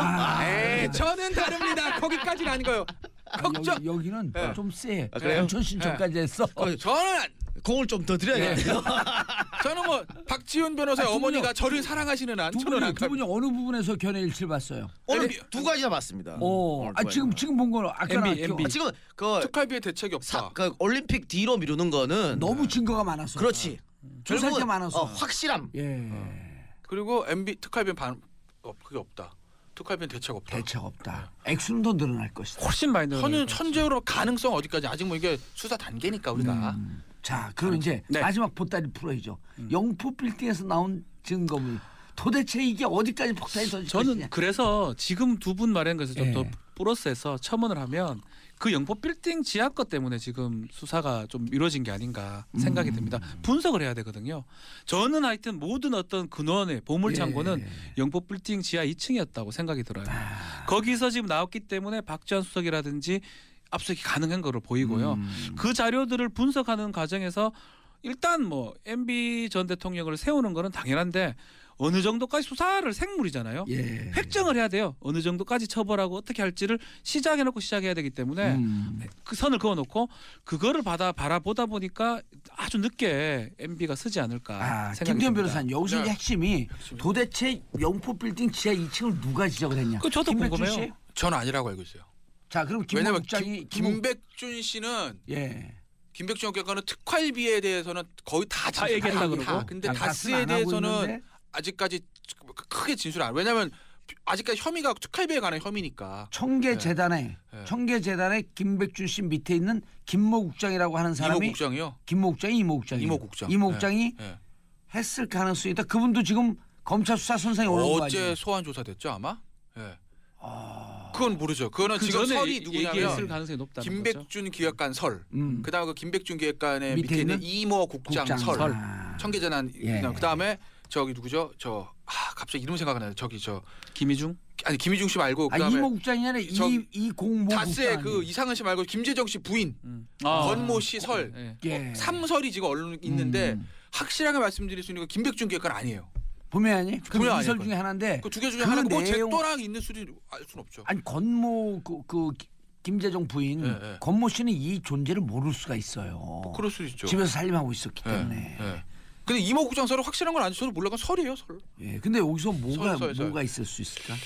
근데 폭탄이 때문에 거기에. 거기에 왜냐면 그건 뭐 검찰에 물어보시고 그 뭐 M본부에서 압수수색할 때 단독 취재했으니까 거기다 물어보셔가지고 제가 어떻게 알겠어. 근데 이제 이게 왜 그런 얘기를 하냐면 뭐 빠져나가려고 그래요. 왜 그런 얘기 하냐면 자신감 있게 얘기하더만. 압수수색할 때 아직 시간 남았죠. 예, 시간 남았어요. 압수수색할 때 대부분 뭐 기업에서 야 왜 우리 사무실 다 들고 가 필요한 것만 가지고 가지 이렇게 얘기하거든요. 근데 왜 다 들고 가냐면 어디 뭐가 있는지 어떻게 알아요. 그러니까 일단 다 들고 가서 분석을 할 수밖에 없다고요. 봤더니 폭탄이 있었다. 근데 예전에 무슨 H모 그룹 예. 비자금 수사할 때는 검찰 딱 들어가서 어이 저기 그림을 띄어 그랬어요. 예. 그림을 띄었더니 금고가 나왔네. 거기서 장부를 왕창 들고 갔거든요. 그거는 제보를 받고 알고 들어갔다는 이것도 거예요. 똑같아요. 이것도 마찬가지인 거죠. 그냥 다스 서울사무소 2층에 딴데 아니라 안 가. 아예 지하에 안 가서 창고 뜯어 이런 거거든요. 그럼 확실한 위치가 여기다라고 들어갔다는 거기 때문에 제보가 누군가 분명하다. 얘기를 했다라는 건데 그거 누군지 저도 모르겠어요. 알아볼까요? 그거는 제보 없으면 모르는 거고요. 그렇죠. 왜냐하면 거기 청소하시던 분들도 지하에 2층 있는 거 몰랐거든. 몰랐다는 지하 거예요. 1층까지 있는 줄 알았고 거기 자주 지나던 사람도 아무도 지하 2층이 있는지 그럼 몰랐는데 이명박 대통령 승리 이씨 아니야? 지하 2층. 이런 걸 하면서 참 잘 나가요. 희한해요. 자, MB 운명. 그랬는데 네. 어쨌든 그거는 뭐 누군가 제보를 받고 들어간 거고. 근데 저는 끝났어요. 영포 빌딩의 서류는 그렇게 중요하지 않다. 이거는 뒷받침하는 것밖에 없을 것이다. 근데 다만 완벽하게 뒷받침해주는 전제 조건은 되겠죠. 저 틀린 게 하나 나왔어요. 예, 제가 알기로는 중요하다. 중요하다. 영포 빌딩 소송. 폭탄이 있다. 엄청난 폭탄이 있을 알겠습니다. 거다. 여기는 영포 빌딩 들락날락하는 사람. 보물창고다. 저 바꾸겠습니다. 보물창고다. 엄청난 게 있다.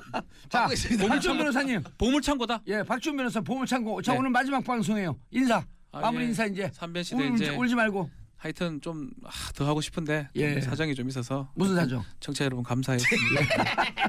원조 TOP 안녕. 예. 자, 뭐 인사 제대로 예, 하세요. 청취자 여러분 뭐 감사했고요. 또 딴 데 가서 잘 하겠습니다. 예. 안 되겠어, 알겠습니다. 자, 정봉재 정치쇼 인사 세 분 인사하시고요. 예, 감사합니다. 예. 3부 마무리하고 저는 광고 듣고 4부 돌아오겠습니다. 채널 고정했었어.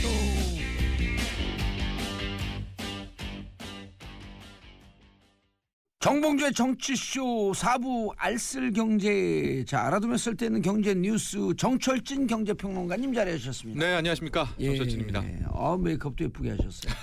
방송을 하나 하고 왔습니다. 자, 권혜리 SBS 보도 기자 자리하셨습니다. 안녕하세요. 예, 정철진 평론가님 첫 번째 소식 미국 증시 폭락 예. 그리고 부동산. 뭐 글로벌 증시 대폭락 이렇게 예. 일단 이야기는 시작하면 될 것 같아요. 예, 이게 동시에 글로벌 예, 뭐 부동산은 아직까지는 글로벌 아직까지. 부동산은 버티고는 있지만 일단 그 얘기도 뒷부분에 하도록 예. 하겠습니다. 하지만 일단은 포커스는 주식시장에 맞춰야 될 것 같은데요. 지난주 목요일부터 주식시장이 굉장히 이상했습니다. 국내도 그렇고 미국도 그렇고 일본도 그렇고 대만도 그렇고 그러면서 거의 대폭락 움직임까지 나왔었는데 일단 다행인 것은 어젯밤 그러니까 오늘 새벽에 끝난 예. 미국 뉴욕 증시가 급반등에 일단 성공을 했습니다. 급반등 예, 성공했다. 2%대 이제 상승을 하고 예. 있는데 보통 여기까지 되면 일단 의견이 나눕니다. 이제는 저점을 찍고 올라오는 거다. 아하. 아니면 더 떨어지기 위한 약간의 숨고르기가 있거든요. 아. 네, 그거의 조짐이다. 약간 의견은 나뉘기 때문에 예. 일단 이번 주 내내는 긴장하실 필요가 있겠다라면서 이야기를 시작하도록 하겠습니다. 예, 원인은 원인이 무엇이냐? 일단 크게 두 가지로 좀 나뉘고 있는 것 같아요. 첫 번째는 바로 인플레이션 공포에 따른 시중금리 급등. 이게 거의 10명 중 8명이 말하는 그런 의견입니다.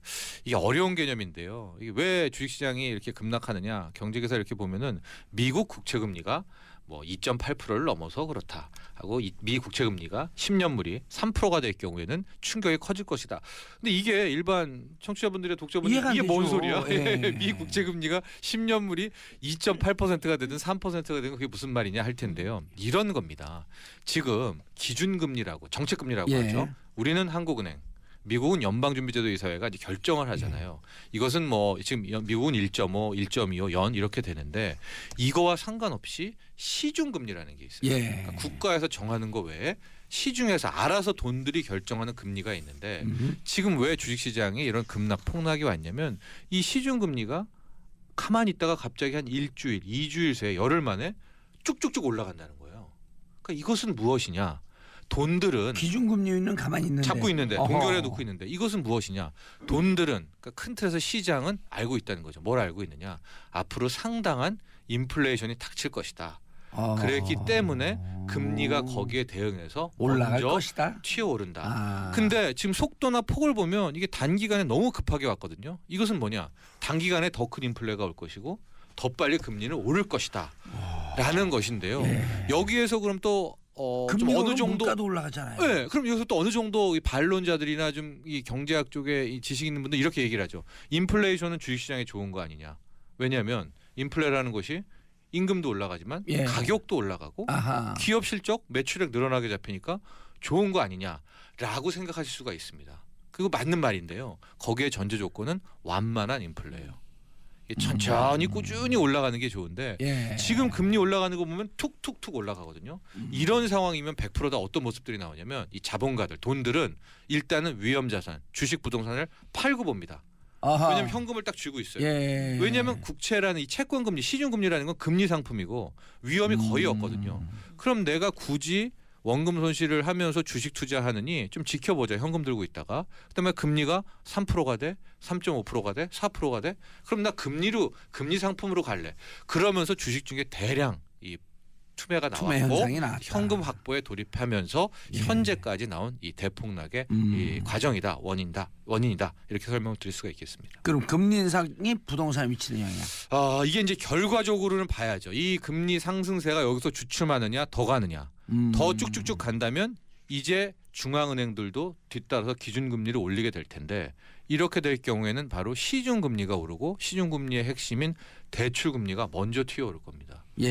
근데 실질적으로 지금 이번 주에 나온 이제 가이드 금리라고 해서 은행에서 혼합형 고정금리 상품이 있거든요. 지금 뭐냐면 5년간은 고정금리, 그 다음에 5년 이후에는 변동금리. 그때 따라서 변동으로 바뀌는 이 금리의 상단선이 연 5.03%가 나왔어요.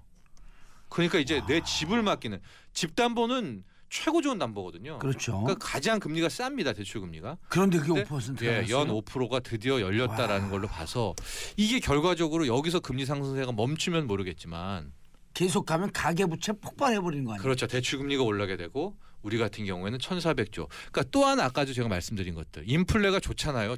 좋습니다. 역대적으로 인플레가 나왔을 때 주식 부동산 같이 올랐지만 지금 상황은 그때 과거의 패턴과는 다른 게 역대 보기 힘들었던 우리가 빚의 굴레에 빠져 있잖아요. 그렇죠. 네, 그러니까 인플레가 좋은 건 맞지만 지금과 같은 우리 1,400조인데 우리뿐만이 아니죠. 중국은 기업, 정부, 가게들이 다 빚더미. 미국은 법정 금리 한도가 거기는 지금 20조 달러. 이경원을 이미 넘었어요. 그러니까 지금 그걸 또 상한선을 올리네 마네. 그러니까 죽었다 깨라도 미국은 그 이경원이라는 빚 못 갚습니다. 20조 달러라는 빚. 거기 유럽은 완전히 빚의 나라. 그런 상황에서 전 세계 빚의 나라는 빚의 월드, 세계. 빚의 세계, 예. 부채의 부채 월드이기 때문에 지금에 나오는 인플레와 금리 상승은 굉장히 위험하게 느껴지는 거죠. 우리나라뿐만이 아니네요. 그럼요. 우리나라가 오히려 이 주택담보대출은 양호해요. 저쪽 유럽 쪽 벨기에나 이런 데 가면은 LTV라고 해서 집값 대비 대출 있잖아요. 예. 그거를 110% 해줍니다. 그러니까 우리는 지금 10억 원을 한 7억 원 대출해주다가 지금은 가보면 한 10억 한 3억밖에 못 받아요. 그렇죠. 한 3, 4억밖에 못 받아요. 네, 근데 유럽은 10억짜리 집에 11억씩 다 묶여 있어요 대출이. 그러니까 그쪽 그 친구들은 무슨 생각을 하냐면 집값이 더 오를 테니까 대출해주면 거의 그 커버가 된다. 이제 이런 마인드로 접근을 했고 유럽 같은 경우에 또 마이너스 금리잖아요. 그러니까 빚에 대한 두려움이 하나도 없죠. 모두가 다. 아니 근데 집값 오를 테니까 걱정하지 말라라고 하는 게 2009년 금융위기로 만든 모기지론 사태 아니에요 그게? 예, 그래서 지금 일단은 이게 주식에 따른 공포지만 예. 만에 하나 금리가 더 오를 경우 이제 가계부채 쪽으로 옮겨 타면 빚으로 옮겨 타면서 그게 부동산까지도 공략할 수가 있지 않냐. 그런데 김현미 국토부 장관이 네. 왜 좋아해요? 죄송합니다. 예. 너무 빠른 전환이라 나 뭐 한마디 하려고 했는데 주제가 전환됐어요. 하세요. 하고 가세요. 예, 예. 하고. 왜냐면 해야 돼, 이게 해야 돼. 아니에요. 하고 오늘 시간이 전화해도 없으니까. 돼요. 시간 없잖아요. 아니 네. 그러니까 그동안 해도 돼요. 몇 년 동안 사실 돈이 너무 많이 풀린 그 여파가 어떻게든지 조금 이제 결과가 나오게 되는데 그런 상황이잖아요. 네. 짧게 갈게요. 짧게. 예. 네. 1,400조 네네. 부동산 문제가 있는데 네. 재건축 문제에 대해서 지금 네. 부동산 가계부채로 옮겨 타고 부동산을 옮겨 타고 예측 불가능한 상황이거든요. 네. 근데 김현미 장관은 요게 재건축이 한 40년 우리도 다 이렇게 알고 있지 않았나요? 방송도 하지 않았나요 우리가? 그러니까 네, 저희가 그렇게 된 게 이제 체크를 좀 해드리면요. 예, 팩트 체크. 네, 이게 3주 전이에요. 1월 네. 18일 날 원래 했던 그 김현미 장관의 멘트였어요. 당시에 인천에서 주거복지협의체 회의라는 거를 마친 다음에 기자들을 만났을 때 이런 말씀을 했거든요. 재건축은 주거 환경을 개선하는 순기능이 있는 것은 사실이지만 구조 안전성에 문제가 없음에도 사업 이익을 얻기 위해 사회적 자원을 낭비한다는 문제 제기가 있는 게 사실이다. 그래서 건축물의 구조적인 안전성이나 내구 연한 등의 문제를 종합적으로 검토해볼 필요가 있다. 그래서 이거를 지금의 30년 연한을 다시 40년으로 늘리는 걸로 받아들인 거죠. 그래서 그 후에 기사들이 굉장히 많이 나왔습니다. 그래서 왜냐하면 2014년까지는 재건축 연한이 40년이었잖아요. 예. 근데 그때 박근혜 정부 때 9.1 대책이 나오면서 이게 30년으로 줄어들었죠. 그러니까 이렇게 4년 전에 이렇게 한 게 있기 때문에 예, 어쨌든 재건축을 네. 활성화시키겠다라고 하면서 연한을 땡겨오는 아니, 거죠. 예, 그랬죠. 그때 당시 그랬죠. 그때 예, 2014년에요. 그래서 이런 국토부 장관이 이런 발언을 했을 때 이거는 이제 해석을 하기를 40년 으로 다시 예. 그 4년 전으로 다시 되돌리는 방안을 검토하고 있는 것이 라고 하면서 이제 추정 기사가 나왔는데 네네. 뭐 나는 의하고 다 수 없다. 네. 그 후에 왜냐하면 시장이 굉장히 크게 반응을 했거든요. 예. 우리도 얘기를 한 바가 있지만 예. 시장에서 워낙 크게 반응을 하고 해서 지난달 말에 김동연 부총리가 그거에 대해서 약간 이렇게 좀 진화하는 발언을 또 했어요. 약간 마사지 발언했어요. 네. 아니다. 그러니까 내부 불협화음 같은 분위기가 네네. 나왔었죠. 네, 그래서 또 이제 엇박자가 나고 있는 것이냐 정부 내에서 이런 기사들이 나오고 시장에서 도대체 어떻게 되는 것이냐라고 하는 이제 빅 퀘스천 마크가 계속 뜨니까 그 대정부 질문에서 김현미 장관이 어제 이렇게 얘기를 한 거죠. 어제 제가 좀 놀라웠던 것이 예. 대정부 질문할 때 황희 의원이었나요? 예. 더불어민주당 의원이 이제 그런 질문을 합니다. 그 우리가 지금 재건축 연한을 이제 30년으로 또 땡기지 않았습니까? 그렇기 때문에 지금 짓는 아파트들이 건축 배관이라든가 이런 것들을 일단 한 30년 언저리에 다 맞춰놓은 거예요. 예, 안전성이라든가 이런 거. 그럴 수 있겠네. 예, 그런데 갑자기 또 이것을 40년으로 늘리면 연장을 하게 되면 하게 되면 환경이 아주 엉망이 되는 네, 거거든요. 그럴 땐 안전성 이렇게 질문을 했는데 여기에 대해서 바로 이제 김현미 장관이 이제 그 얘기를 꺼내게 된 겁니다. 자기는 40년으로 늘린다는 얘기를 한 것도 없고 언론이 앞서갔다. 그리고 자기도 그거를 보면서 당혹스러웠다. 30년이나 40년을 말할 자리는 아니다라고 얘기를 했는데요. 근데 여기도 약간 좀 의아한 게 제가 그 기간이 한 2주 이상 있었거든요. 예. 1월 18일 본인도 발언이었어요. 예. 기사를 보잖아요. 그럼 막 기자들이 다 이제 40년으로 강화하는 겁니다. 재건축을 10년을 더 못하게 하는 거니까 40년으로 다 40년을 하면 그때 당시에 나서서 난 그런 말 한 게 아니다. 그 그렇죠. 얘기를 했어야 기회가 있었잖아요. 아니 오히려 그 밑에 국가장이나 이런 실무자들이 그렇죠. 보도가 이렇게 나가고 있는데 장관님 이게 맞습니까? 예, 그러면 했겠죠. 아직 검토하지 않았는데 뭐 그렇게 나가도 별 의미 없지 않아. 근데 그럴 정도로 가볍게 볼 문제가 아니고 시장이 출렁이면서 반응했거든요. 큰 문제입니다. 이게 무슨 가벼운 문제예요. 그거를 네. 가벼운 문제라고 봤으면은 더 큰 문제인데 근데 그 다음에 또 뭐냐면요. 왜 초를 야단치세요? 아니 그 다음에 결정단 뭐냐면 한국당의 김연학은 또 이쪽 이 부동산 쪽이잖아요. 바로 치고 들어와 가지고 얘기를 하는 게 그러면 30년입니까 40년입니까? 그랬더니 그러니까 다시 그러면은 30년이 맞습니까라고 물어봤거든요. 예. 질문 정확히는 그랬더니 아니다. 여기서부터가 또 뜨악한 거죠. 30년일지 40년일지 아직은 모르고 35년인가? 그러니까 만에 하나 어제 이 논란이 없었는 거는 그랬다. 그러니까 40년이 오버고 30년으로 가는 게 맞다. 라고 했었으면은 진짜 기자들이 현행 잘못한 30년 거 아니에요. 진짜 일단. 30년이니까 일단. 현행은. 근데 그 마지막 그 질문에는 또 그것도 아니다. 오호. 그럼 뭡니까? 30년이니까 아니 이렇게 답변했어요. 현행 30년이다. 그리고 이것을 수정할지는 내부 관계 부처와 협의 중이다. 근데 그런 뉘앙스를 일단은 얘기는 했어요. 왜냐하면 자기가 여기서 또 그 30년이 아니라 40년이라 얘기를 하면은 또 헷갈릴 수가 있어서 얘기를 안 했다는데 이제 그렇게 마무리는 잘 해피엔딩은 됐으나 제가 지금 드는 의문은 그 2주가 넘는 3주 동안에는 왜 기사에 대한 알겠습니다. 수정을 안 했을까? 알겠습니다. 자, 재미있는 생활경제 뉴스 뽑아오는 권애리 기자님. 오늘 우리 작가가 좋게 써주었네요. 그래요? 권애리 애자 빼면 권리 기자님이에요. 권리를 얘기하는 청취자의 권리를 얘기하는. 야 오늘 뭐 좋다. 가져오셨어요? 네. 요즘 계속 춥잖아요. 예. 따뜻해져야 될 때가 좀 됐는데 계속 춥고 이게 지난주에도 그래서 추위 관련된 남극보다 더 얘기를. 춥대요. 예. 이제 우리나라 날씨도 화끈해. 추우면 남극보다 더 추워야 돼. 아니 근데 사실 남극보다 더 춥진 않습니다. 근데 남극에서 가장 따뜻한 데랑 비교해가지고 예. 조금 더 추울 때가 있는 거죠. 어쨌든 뭐 예. 대만에서 영상 6도인가 7도에 140몇 명으로 죽었다잖아요. 거기는 워낙 따뜻한 나라니까 네, 추위 쇼크가 좀 있겠죠. 그 대만 사람하고 우리하고 비교하면 안 돼요. 우리는 좀 독하게 살아 그냥. 그래서 제가 지난주에도 그 추위 관련된 얘기를 좀 드렸었는데 지금 사실 가장 큰 문제는 먹을거리 물가가 난리거든요. 계속 예. 올라가고 있죠. 예, 계속 오르고 있죠. 너무 추우니까 비닐하우스로 하니까 괜찮지 않아라고 생각을 하는데 못 버텨 이 정도면. 못 버팁니다. 제가 예. 비닐하우스 해봤잖아요. 비닐하우스 때 보셨어요? 그러면 봉화 갖고 농사지면서 비닐하우스 그렇구나. 했었죠. 이 정도 하게 되면은 다 얼어버려요. 네, 난방비가 그 난방비가 너무 많이 나오기 때문에 일정 포기하는 데들도 있고요. 포기이죠. 네. 다 얼어버리는데. 네. 그렇게 해서 지금 비닐하우스에서 재배하는 농작물 물가도 굉장히 많이 치솟았고요. 그리고 흔히 추위랑 연결을 못 시키는 수산물. 바다를 못 나가잖아. 이렇게 추운데 맞아. 다 아시네요. 제가 또 오징어만 네. 먹고 살잖아요. 네. 근데 우리 미리 살았고 보통 한 10축을 네. 그러니까 200~300마리씩 사놓거든요 오징어를. 특히 올겨울은 그냥 춥기만 한 게 아니라 풍랑주의보도 굉장히 자주 발효가 됐어요. 맞아요. 더더욱 못 나가서 방금 말씀하신 오징어. 예. 네. 지금 오징어가 금징어라는 별명이 생긴 지는 조금 됐는데 요새는 아예 그 위판가가 형성이 안 될 정도로 잡히지 부르는 게 않아가지고요. 값이다. 부르는 게 값이에요. 그래서 그 오징어가 그래서 제가 최근에 이렇게 추워서 오징어 좀 비싸지기도 하고 또 실제로 그렇게 오징어 좋아하시는 분들이 많거든요. 많죠. 우리나라에서 가장 많이 먹는 수산물이 우리나라 사람들이 가장 많이 먹는 수산물이 오징어예요. 예. 그다음에 네. 한치.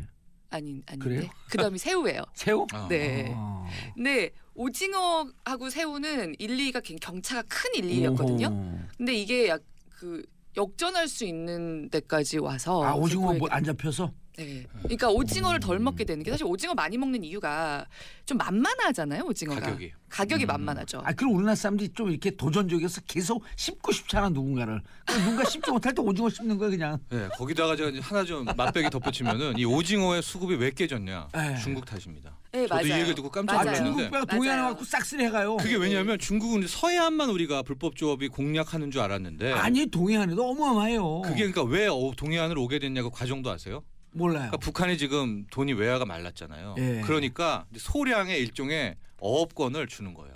그러니까 중국 입장에서는 원형 어업을 하는 거죠. 동해안까지 돌아서 와야 동해안까지 되니까. 와갖고 네, 공해상만 하는 게 아니라 예. 중국 중국 배가 돌아서 북한 영해까지 들어가서 그렇죠. 북한 위에서 딱 영해에서 그랬는데 왜 받아주지 했더니 일정 부분 북한한테 돈을 주고 불법 조업을 거기서 그냥 싹쓸이 어마어마하게 하는 겁니다. 하는 어마어마하게 거예요. 하는 거예요. 그래서 저도 처음에 이 기사를 접하고 아니 동해안까지 중국 애들이 어떻게 원래 와? 오긴 와요. 네, 그랬는데 왔었어요. 그래도 그게 네. 이 타협 어느 정도 협의가 없으면 안 되잖아요. 그러니까 북한한테 돈을 내고 일정 부분 수수료를 내고 거기서 불법 조합을 하면서 지금 결과적으로 우리의 오징어가 씨가 마르는 이런 현상이 그러니까 났습니다. 우리나라 오징어 동해에서, 우리 우리나라 동해 동해에서 위쪽. 오징어가 안 잡힐 정도로 여기서 싹쓸이 위에서. 조업을 하고 있으니까요.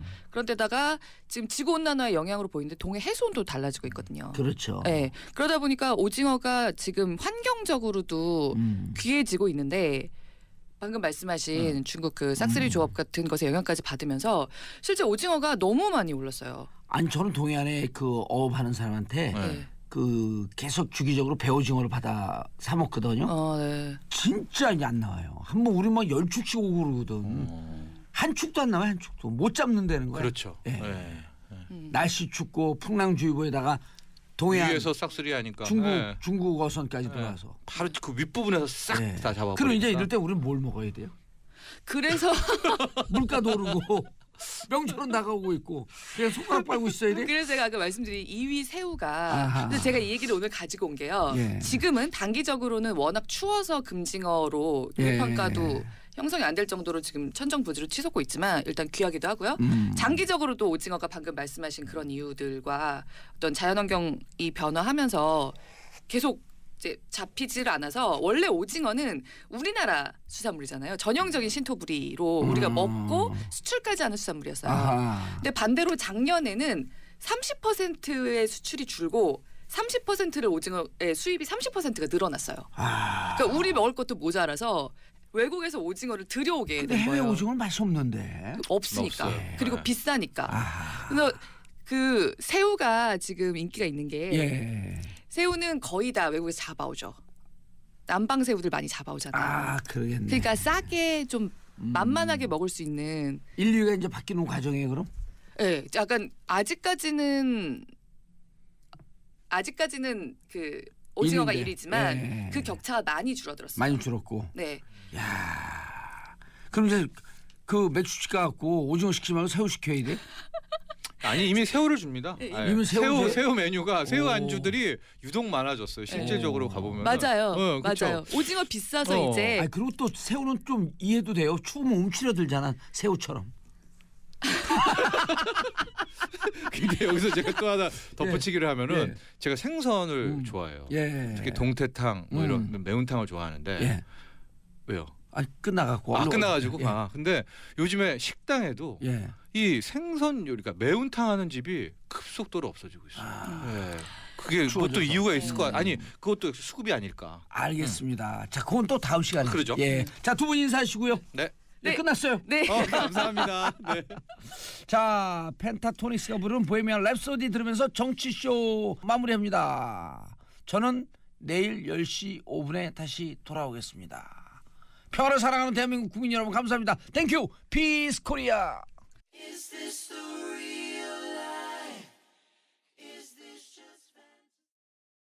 이 재판이 뭐 흐뭇한 재판이 아니잖아요. 이 재판이. 어떻게 봤어요? 저는 이 재판은 그냥 끼워 맞추기이다. 결론을 내놓고 저거 사모 시스템을 해야 되는데 그대로 사모하면은 비난이 쏟아질 거고 그래서 이사로 가는데 이사로 가려면은 뭔가 한가 씌워야 되잖아요.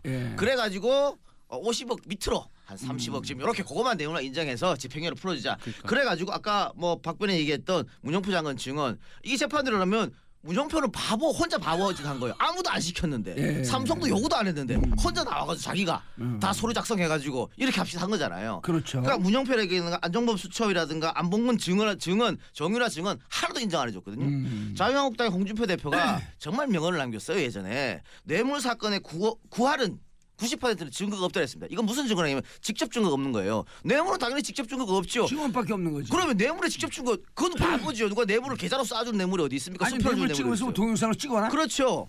그러니까 이 홍준표 대표의 말은 뭐냐면 그만큼 직접 증거가 없다는 얘기예요. 뇌물 사건은. 그래서 증언을 굉장히 중요하게 여깁니다. 또 간접 증거, 정황 증거를 굉장히 중요하게 여겨요. 그래서 지금 정영식 판사인가요? 이번에 판결한 사람? 네. 이 판사가 서울대 80학번. 그것까지 내가 잘 모르겠고요. 변호사 27기. 그래요. 어제 한명수 전 총리 2심 판사였잖아요. 80학번이면서 61년생. 그러니까 머리털은 허옇고. 가만히 있어 봐요. 한명수 판사, 한명수 판사네 지금 말도 막 나오네. 한명수 총리 재판할 때 그때도 역시 증거가 없었어. 증언밖에 없었는데 그 증언도 뒤집었거든 한만호 씨가. 그런데 그때는 그거 다 인정해줬어요. 지금은 모든 정황적을 다 무시하고 변호인단의 요구한 걸 모든 거 다 들어줬거든요. 이거는 결론적으로는 미리부터 들어가기 전부터 짜맞췄다는 그런 배상이 안 돼요. 근데 이제 우리가 우리 이동용 작가 오기 전에 이게 정영식 판사가 민주 진영의 숨은 인재다. 왜냐하면 일단 풀어주고 대법에서 이게 파기환송되거든요. 그럼 앞으로 한 4년 동안 이재용은 피 말리는 삶을 살 것이다. 원세훈처럼. 빅피처. 다시 들어갈 준비하니까 그때 그럼 삼성은 경영이 갖고 제대로 있는 된다. 사내 유보금을 다 풀 것이다 이게. 우리 사회를 위해서. 결국은 대법원에서 파기환송될 거냐? 그거 알 수가 없죠. 모르죠. 이 양반들 변호사 사먹고 싶으면 패스해. 저는 여기서 저 PD도 콜이 왔는데 예. 저는요 삶 방송하면서 저보다 많이 받는 사람 처음 봤어. 어우, 진짜. 아니 근데 야, 이게 저보다 많이 받는 사람. 왜냐면 다 알아들어요. 그래도. 그러니까 무슨 얘기인지 알겠어요. 느낌이 오는 거야 느낌이. 무슨 얘기인지 느낌이 왔어요 지금 느낌이 왔는데. 제가 변호사 자격증만 없지 변호사만큼 합니다. 그러니까 뭐 만큼 하진 않아요. 이 판결이 이제 냉정하게 말씀을 드리면 저는 저 개인적인 느낌 말씀드리면 저는 유무죄 판단에 대해서는 저는 저 개인적 이의는 없어요. 유무죄 판단에 대해서.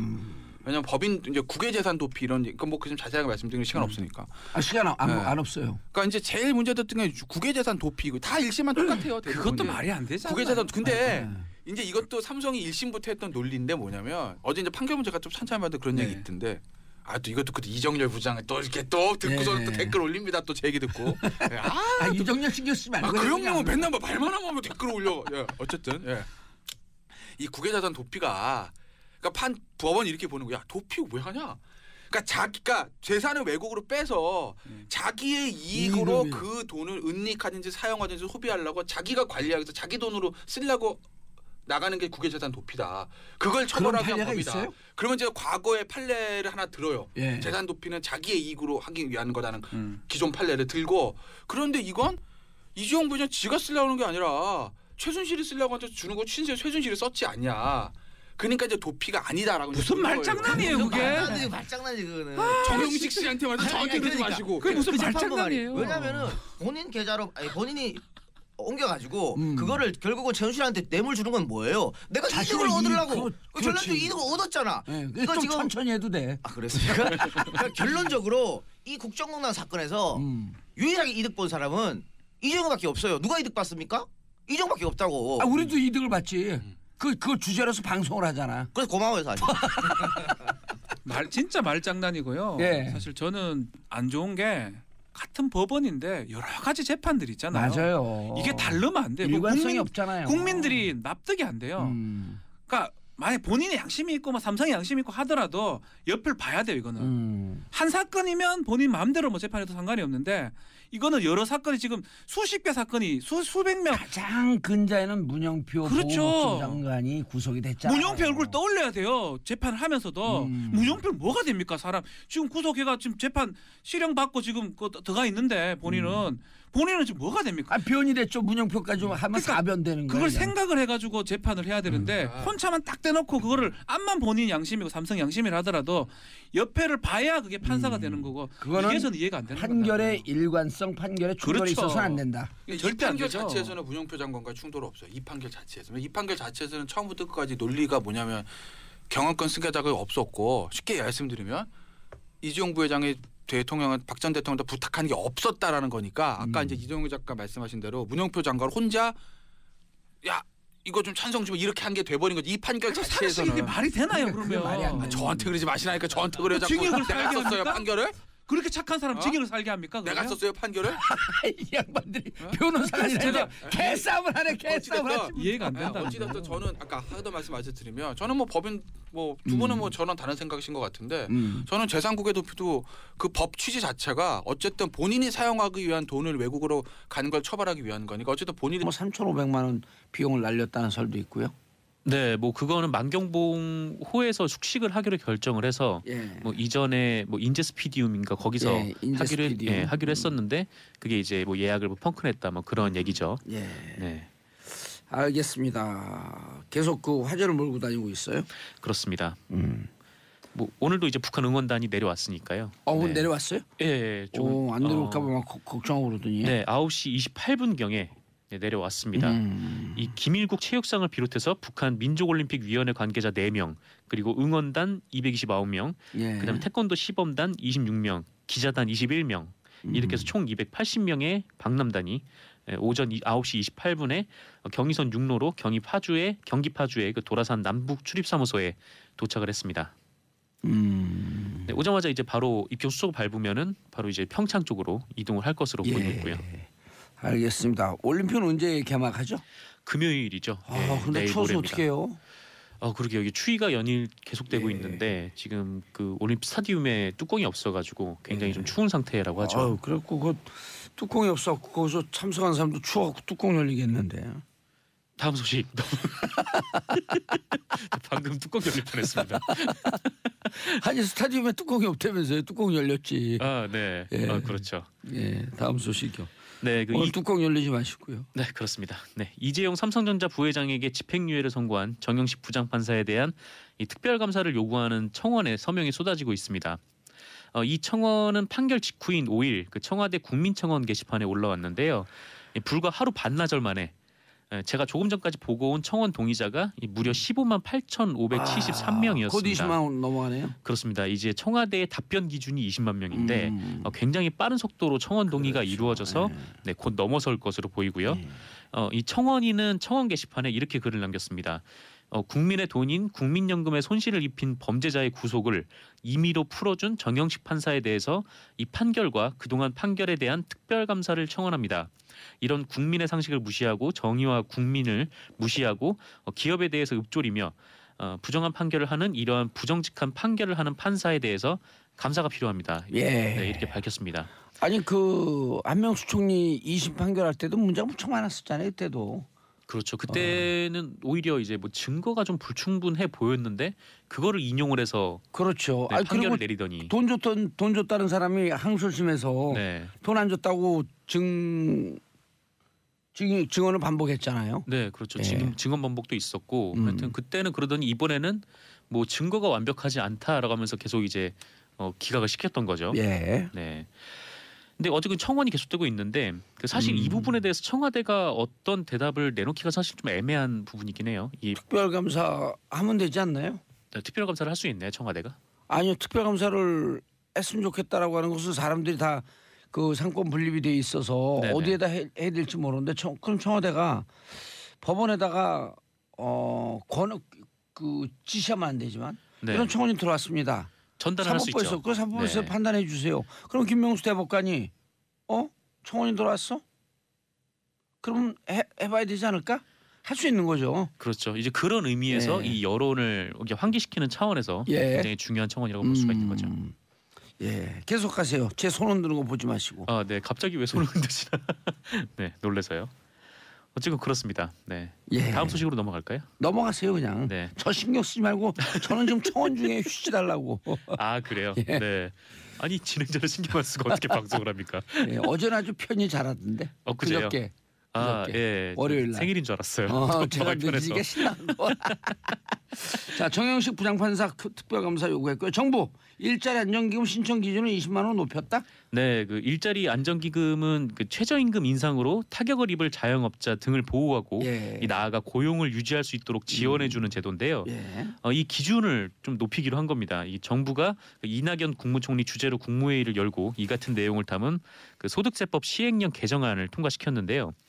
이 원래 일자리 안정기금을 지급하는 기준은 이 최저임금을 기준으로 해서 그 사실상 약 190만 원 정도까지 책정이 되어 190만 원 있는 미만을 받는 네. 급여자들. 그렇습니다. 190만 원 미만을 받는 노동자들에게 일자리 안정기금을 주고 그 금액을 넘는 분들은 노동자분들은 이제 지원이 안 되는 그런 상황이었거든요.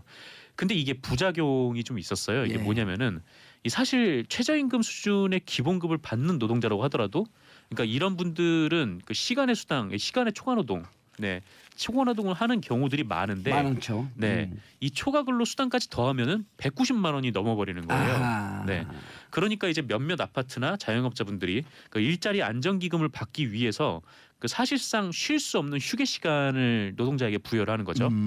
계속 일을 시키다가 예. 잠깐 뭐 30분 쉬어라고 하면은 일이 아직 마무리되지 않았는데 이 노동자들은 쉴 수가 없는 거죠. 예. 하지만 그 시간은 이제 휴게 시간, 무급 시간으로 들어가게 되는 거고요. 그러다 보니까 그 사실상 일이 줄지 않았는데 이 최저임금이 올라갔다고 해도 월급이 그대로이거나 오히려 줄어드는 일이 벌어졌던 겁니다. 예. 그래서 정부가 이 부작용을 해결하기 위해서 이 신청 기준을 높인 것 같아요. 이거를 소득세법 시행령으로 처리를 한 이유는 이 월 보수에서 이 초과근로 수당 20만 원을 비과세로 빼줬기 때문입니다. 이 원래 제조업 노동자들은 이렇게 적용이 됐었는데 예. 이 서비스업 노동자들이 이게 적용이 안 됐었거든요. 그래서 이 20만 원을 비과세로 처리를 하면 네.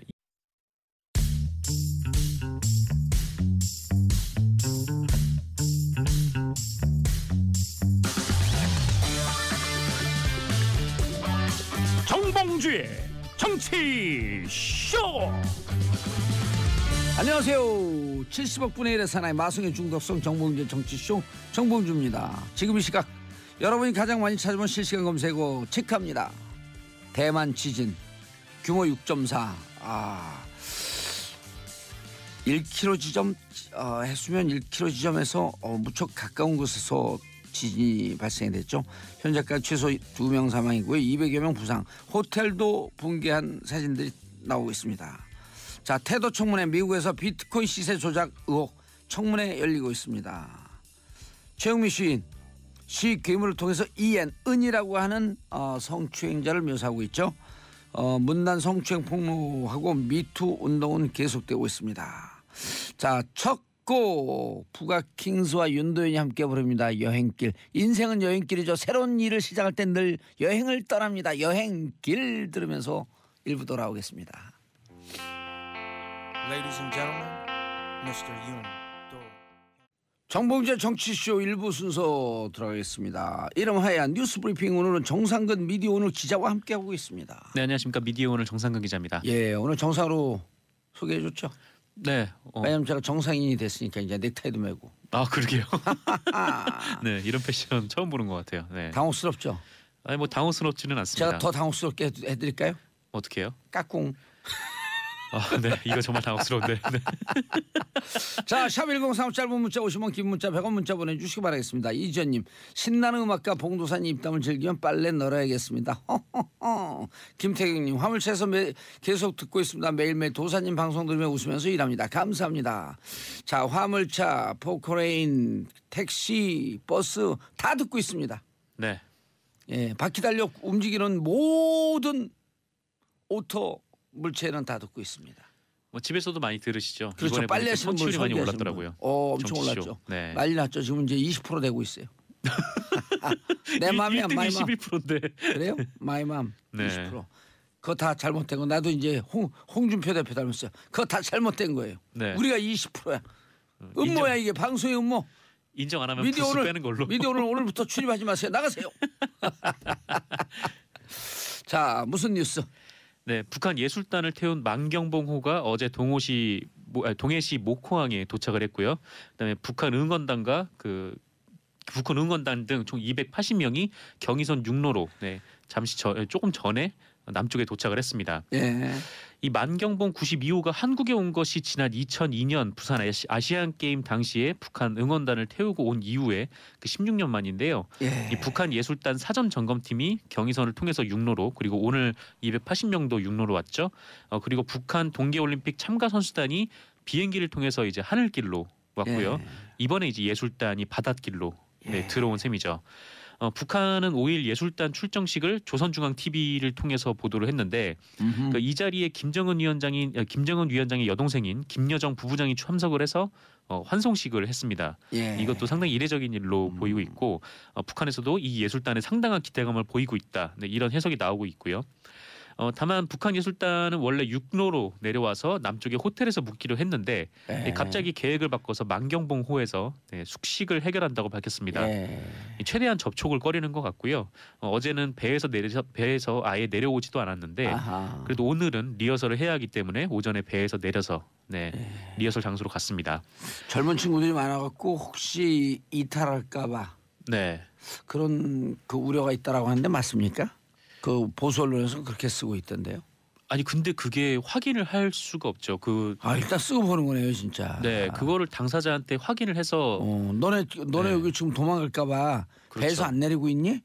그럼 그쪽에서 뭐라고 대답할까요? 뭐 그렇습니다 하면은 뭐 그렇다고 쓰면 되는 거고 뭐 아닙니다 하면 이제 아니라고 밝혔다라고 하면 되는 건데 이거는 확인을 할 수가 없는 건데 그렇죠. 대체 어디 발로 이런 얘기가 나오는 건지 사실 좀 의문이에요. 그런 기사 쓰는 사람들 기레기라 그런 거 아니에요? 뭐 많은 그 국민들이 자기 그렇게 평가를 하고 계시죠. 추정으로만 쓰고 있는 거 아니에요? 추정으로만. 그렇죠. 이게 북한 관련해서 특히나 그런 보도가 많은데 네. 이게 몇 년 전이었는가 하여튼 최근에 그 현송월 이번에 남쪽에 방문했던 현송월 있지 않습니까? 예. 네, 이 사람이 그 이상한 그 야한 비디오를 찍어서 총살을 총살됐다. 당했다. 예, 예. 그렇게 보도가 나오기도 했었어요. 그렇죠. 근데 그 이후에 이제 정정도 없었던 상태죠. 예. 현송월이 딱하니 이제 남쪽에 내려오기도 했고요. 그렇죠. 그 보도가 있고 난 다음에 2014년인가 2015년을 일단 나타나요 북경에. 예, 맞아요. 그때 한번 나타났었고. 그런데도 그 언론사의 홈페이지 들어가서 기사 네. 검색을 해보면 그 기사가 버젓이 나와요. 그렇습니다. 뭐 음란 정정을 비디오로 하지도 찍어서 않았죠. 수청됐다. 네. 그리고 음란 비디오 찍은 주인공은 장성택도 있었다. 뭐 그런 등등의 페이크 뉴스를 막 남발하는 거죠. 네, 그렇죠. 이게 뭐 소스도 불명확한 소식들이 이제 계속 좀 전해져가지고, 예. 네, 북한 관련 보도를 보실 때는 예. 좀 특히나 좀 유의를 해야 될 것 같습니다. 북한은 부활의 국가에 죽었다고 한 사람들이 수시로 살아나요. 그렇죠. 이게 한두 번이 아니에요. 예. 수청을 당했다는 사람이 갑자기 다음 날, 살아나고. 네, 북한 방송에 버젓이 등장하기도 했고요. 자, 만경봉 어제 또 음식점에도 안 나와서 노쇼 예약을 해놓고 안 나와서 음식점이 이틀 동안 같이 파기환송돼 질질질 끌고 있는 동안 피말라. 피말르는 동안 뭘 합니까? 삼성이 그래도 들어가고 좀 좀 봐달라고 하려면 어떻게 해야 돼요? 사내 유복은 풀어야 될 거 아니에요? 일자리 만들고. 그럼 빅피처라는 겁니다. 아 빅픽처죠. 정영식 훌륭한 사람이에요. 그런 일자리 창출 자기 가족이나 친인척도 쑥쑥 들어가겠지 뭐. 아 빅피처. 빅픽처에 그러면 다시 들어갈 때 원소의 심정을 생각을 해봐. 얼마나 끔찍해요. 그렇겠죠. 만약에 다시 여봐 얘기를 세게 못하잖아. 얘기. 백승문 변호사를 대신해서 이동영 작가 늦게 슬그머니 왔습니다. 네 반갑습니다 이동영입니다. 깜짝이야 화장을 안 하고 오니까 몰라보겠어. 아, 그래요? SBS 라디오 굉장히 오랜만에 나왔는데 이거 정봉이 정치에서 가장 인기 있는 코너 아닙니까? 이거요? 예. 인기 있는 코너죠. 근데 제목이 삼변 시대인데 네. 나는 변호사도 아닌데 저를 왜 불렀대요? 아 거긴 다른 변. 요즘 발에 체리 변호사 많잖아요. 아니 그런 변호사 아니고 발에 뭘 채요? 발에 많아요 요즘 변호사. 너무 많아. 팥줄 얼굴 빨개서 발에 치는 변이라니까. 아니요, 뭐 맞는 말이니까. 이동영 작가님 인사하시고요. 네 정봉이 정치쇼 애청자 여러분 반갑습니다. 자기가 진행자인 줄 알아. 반갑습니다. 네, 늘 진행만 해봐가지고 네. 패널 참가한 거 오랜만이네요. 그럼 우리 얘기하던 진행 거 계속 진행할게요. 네 하십시오. 네. 그래서 네? 이게 그 별로 걱정 안 해도 돼요. 대법에 가면 동일 사건, 예? 큰 판결의 그림은 충돌 어떻게 할 거예요? 그러니까 지금 몇 가지는 얘기는 꼭 해야 될 것 같아요. 예. 뭐 김태현 변호사한테도 질문일 수도 있고. 저요? 제가 무슨 거기 일단 전 첫 번째 안종범에 대한 수첩 그게 어. 증거 능력이 지금 없다는 딴 데는 있다고 장시호하고는 있다 그랬거든요. 예. 그럼 앞으로 박근혜 전 대통령하고 최순실 판단할 때는 또 어떻게 될지 첫 번째. 두 번째는 문용표 전 장관은 엉뚱하게 혼자서 뭐 한 것도 없는데 지금 봤을 때는 삼성 승계 한 거 없다 그랬는데 혼자서 뭐 하다가 실형 받았어요 그 사람은. 또 홍모시기도 있잖아요. 예, 그 두 사람. 예. 그 두 사람은 어떻게, 홍모시기죠? 어떻게 됩니까? 홍완선? 그 홍완선. 저한테 예. 물어보는 거예요? 예, 김태현 변호사 지금 삼성 관계자 전화번호 줄 테니까 직접 물어보세요. 저한테 물어보세요. 삼성에서 일도 했잖아요 내가 무슨 예전에. 그 변호사를 나한테 물어봐요 그걸? 네. 아까 이제 말씀 좀 드리면 저도 궁금했어요. 안종범 증거 수첩의 증거 능력을 1심은 정황 증거로 인정했는데 뭐 여기 항소심에서 증거는 없다고 이렇게 해가지고 수첩은 있는데 물적으로 그 안에 내용은 아무 의미가 없다. 그러니까 수첩이 물적으로 뭐 아무것도 그 아니니까. 무슨 말이요 그게? 그러니까 이제 무슨 아니, 얘기냐면 그걸 떠나서 이제 네. 중요한 게 네. 어제 우리 언니네 뉴스에서 좀 했거든요 얘기를. 네. 근데 이게 들었어요, 이제, 저. 이게 이제 궁금한 거야. 연관 사건들을 대법에 다 모일 때까지 기다린다는 판결할 거냐, 네. 아니면 이 헷가닥 돌아간 네. 대법관들이 그냥 미리 딱 쳐놓 8월 전에 치고 다 퇴임할 거냐, 네. 이게 제일 궁금하거든. 자기들 마음을 주대고 어떻게 알아요? 어쨌든 전원합의체 갈 건 같아요. 근데 연관 사건 전원합의체. 다 할 것 같지는 않아요 제 생각에는. 다 올라올 때까지 같이 해야 되지 기다려야 될 거 아니야. 않나? 근데 이제 예를 들면 그러니까 예인데 안종범 수첩의 증거 능력에 대해서 만약에 이 사건이 먼저 올라가서 거기서 증거 능력이 없다고 대법원을 또 확인해주면 다른 사건에도 없는 게 되겠죠 아마. 그런 식으로 영향을 받을 수는 있겠지만 사건이 직접적으로 관련은 없기 때문에 안종범 뭐 예를 들어 문용표 이재용 묶어라 이렇게는 안 할 것 같고 아마 자기들 대법원에서 판결이기 때문에 내부적으로 어떤 영향은 좀 있을 수는 있겠지만 그렇죠. 동일 뭐 그렇게 하겠죠. 사건이니까. 한꺼번에 엮지는 않고 그리고 안종범 수첩은 1심이나 2심이나 결과적으로 결론은 똑같아요. 저는 그렇게 봐요. 왜냐하면 1심에서도 이제 정황 증거를 했던 이유가 뭐냐면 안종범 수첩에 보면 JY 뭐라고 말함, VIP 뭐 이렇게 돼 있잖아요. 예. 근데 그게 이제 이재용 부회장하고 박근혜 전 대통령의 대화를 구성한 거니까 실질적으로 그 완벽한 증거 능력을 가지려면 이재용 부회장과 박근혜 전 대통령 불러다가 그 진술 그렇게 이제 확인해야 된다는 거거든요. 일종의 전문 증거로. 예. 근데 그게 안 되니까 1심에서도 그냥 대화가 내용의 진실성의 문제가 아니라 예. 말을 했다는 정황 증거로만 쓰자 이거라고요. 근데 이제 1심 근데 이번 항소심에서는 그거마저 안 된다고 한 거예요. 그러니까 그걸로 뭐 정황 증거로 하나 증거는 게 없다고 하나 어차피 이재용 부회장하고 박근혜 전 대통령이 법정에 나와가지고 네 그런 말 했는데요 안 했는데요 이걸 확인해주지 않은 이상 결론이 달라질 건 없어요. 그러니까 저는 안종범 수첩의 증거 능력이 없어진 게 뭐 대부분에 많이 무죄 나온 거랑은 큰 영향은 없다고 봐요. 저는 예. 1심과 그 부분은 좀 동일한 것 같고 문영표 장관의 경우는 조금 상충되는 면이 없다고 볼 수는 없지 않으나 말이 복잡하죠? 무슨 말을 말은 판사하고 똑같아요 지금 보면. 이상하게 급히 와 그럽니까? 아니, 판사들이 판결할 때 완전 저러거든요. TOP. 뭐야 TOP를? 오늘 박병근 마지막 방송 아니에요? 아니에요? 다음 주 탑니까? 뭐 자꾸 그런 얘기는 하면 쓸데없는 아 이거 소리 하지 마지막이면 마시고. 내가 마지막으로 성대모사 한번 해주려고 그랬지. 원조. 마지막에 오늘. 3년 전. 자 시청자 청취자 여러분 박지훈 변호사 3년 전 버전입니다. 3년 전 버전. 박근혜 대통령 도와줘야지요. 야당 왜 그러는데요? 이거 맞죠? 왜 나이스. 불쌍합니까? 여자 뭐? 혼자 가족도 없고 왜 불쌍합니까? 하나도 안 불쌍해요. 뭘 불쌍해? 3년 전 버전입니다. 이동훈 작가님 3년 전 이럴 때 같이 방송했어요. 아니 근데 저 만나고 변했지요. 그렇죠. 귀순 유도자. 저 만나고 변한 거예요.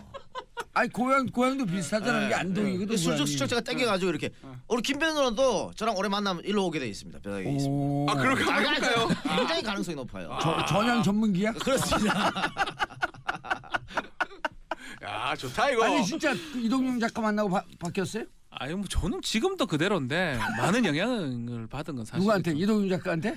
저 영향력이 커요 저 친구. 아 이거 무슨 내부적인 이해관계가 걸려 있는 것 같아. 예. 아니 두 변호사 노는 거 보니까 어때요? 기분이 흐뭇해? 아니 흐뭇하진 않고 200만 원을 받는다고 신고된 사람도 시간의 수당으로 20만 원으로 넘어가면 그게 이제 실제로 받는 돈은 180만 원으로 처리가 되기 때문에 예. 이 기준에 충족이 된다는 거죠. 알겠습니다. 그러면 실질적으로 신청하는 사람들이 더 많아지는 건가요? 어떻게 되는 건가요? 뭐 190만 원이 초과가 돼서 네. 실질적으로 신청을 못했던 사람들도 이제는 신청할 수 있는 조건이 네, 그렇죠. 된다. 이런 휴게 시간 꼼수를 부리지 않더라도 신청을 할 수 있게 되는 거니까 네. 노동자들의 피해가 좀 더 줄어들겠죠. 알겠습니다. 4611님 택시 운전합니다. 월 130도 안 됩니다. 최저임금 꿈 같은 얘기네요. 이런 분들 위해서 그 시급 네. 7,530원씩 올려주자 이런 얘기하는 거거든요. 네, 그런데 이게 그렇습니다. 정규직 급여로 되면 어떻게 또 아니 최저임금도 7,530원에 기준해 갖고 네. 월 급여로 됐을 때 그 이상 주라는 거 아니에요? 그렇죠. 정규직 이거는 근로자들도. 네, 최소 기준인 거고. 근데 특히 이제 택시 운전 하시는 분들 같은 경우에는 그 제가 예전에 그분들하고 좀 얘기를 나눠본 적이 있었는데 예. 이 산학금 제도가 폐지가 됐음에도 불구하고 이 사실상의 산학금 제도가 지속적으로 좀 운영이 되고 있어서 예. 네, 좀 그런 부분도 좀 있다고 하시는 것 같았어요. 네. 알겠습니다. 다음 소식이요. 네, 그 서지현 검사 폭로 이후 미투 운동이 확산이 되고 있는데요. 이런 상황에서 지난해 12월 그 발표된 최영미 시인의 작품이 그 문단계 성폭력을 고발하는 내용으로 지금 재조명을 받고 있습니다. 예. 이 최영미 시인은 지난해 12월 그 개간지 황해문화의 겨우로 여기에 이제 괴물이라는 시를 게재했는데요. 이 시에서는 그 노벨상 후보로 거론되기도 했다는 이엔. 네, 작가 이엔이 후배 작가를 성추행한 사실이 폭로가 돼 있습니다. 예. 근처에 가지 마라. 언제든지 그 성추행한다. 맞습니다. 이 시에서는 이 이엔에 대해서 그 젊은 여자만 보면 뭐 만진다, 뭐 유부녀 편집자를 뭐 만진다, 뭐 이런 인물로 묘사가 되는데요. 그리고 100권의 시집을 펴낸 뭐 유명 작가라고는 예. 라고 이렇게 쓰여 있기도 합니다. 노벨문학상 후보자. 네. 이 최은미 시인의 이 시가 어제 SNS를 뜨겁게 달궜는데 그리고 나서 최은미 시인이 직접 JTBC 뉴스룸에 출연하기도 했습니다. 예. 네, 이 최은미 시인은 이 인터뷰에서 이 시가 특정한 사람을 대상으로 하긴 했지만 이 문학 작품과 현실은 좀 별개다. 그러니까 예. 다양한 여러 가지 경험들이 또 묶여 있을 수도 있다. 뭐 이렇게 좀 선을 긋긴 했는데 다만 이 해당 원로 시인이 그 30년 전 일이라 기억은 없지만 뭐 후배 문인을 대하는 과정에서 뭐 경력 차원에서 취지에서 한 행동이다. 이렇게 얘기를 한 것에 그 대해서는 뭐예요 그게? 경력 사원의 뭐 격려? 네, 누가 격려를 만지면서 이렇게 합니까? 그냥 격려는 그냥 말로 하는 게 가장 좋죠. 예. 그거에 대해서는 이 최은미 시인이 구차한 변명이다. 네, 상습범이다. 너무나 많이 성추행하는 것을 목격했고 피해자가 셀 수 없이 많다. 이렇게 반박을 하기도 했습니다. 피해자들 쏟아져 나오겠는데요. 그렇죠. 이제 문단계 이런 피해들이 좀 심각한. 네. 죄송합니다. 저가 잘못된 습관을 갖고 있었습니다. 이렇게 하면 될 걸. 네. 선생님도 학교에서 학생들 굿하고 난 다음에 사랑했기 때문에 때렸다. 네. 똑같은 그렇죠. 거죠. 예. 이 받아들이는 사람 입장에서는 그게 확연히 알 수 있게 그런 거죠. 예, 알겠습니다. 6887님 봉도사님 학생들이 떠난 기숙사를 청소하면 듣습니다. 정치쇼 듣는 것이 저에게 유일한 낙입니다. 김초롱님 라디오 듣다가 봉도사님 알게 됐는데요. 목소리랑 얼굴 생김새가 매치가 안 돼요. 생각보다 잘생기셔서 깜짝 놀랐어요. 저도 거울을 보면 깜짝 놀래. 이게 누군가 영화배우야? 댓글을 보고 깜짝 놀랐습니다. 거울 안에 있나 하고. 자, 인사하세요. 네, 감사합니다. 예, 정상근 기자님 수고하셨고요. 저는 2부 3변 시대로 돌아옵니다. 채널 고정하소소소소.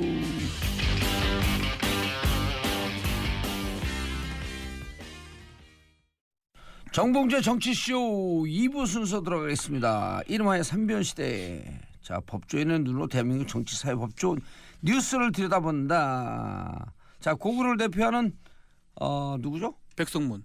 백성문 변호사 대신에 이동형 작가 오고 있습니다. 어떻게 땜빵부터 지각이냐? 백성문 대신에 오고 있다는 섭외가 갑자기 되다 보니까. 자, 신라를 대표하는 김태현 변호사님. 안녕하세요, 김태현입니다. 하이도. 네. 박지훈입니다. 변호사님. 네. 예. 기분 좋지 않습니다. 왜요? 좀 김태현 변호사가 얼굴에 네. 입에 미소가 좀 가득합니다. 누구 이재용 때문에? 예. 그러니까 돈 워리. 맞췄어요 그냥 모든 것을. 그렇죠. 맞췄어요. 이제 김태현 변호사. 맞췄다는 거지 내가 무슨 맞췄다.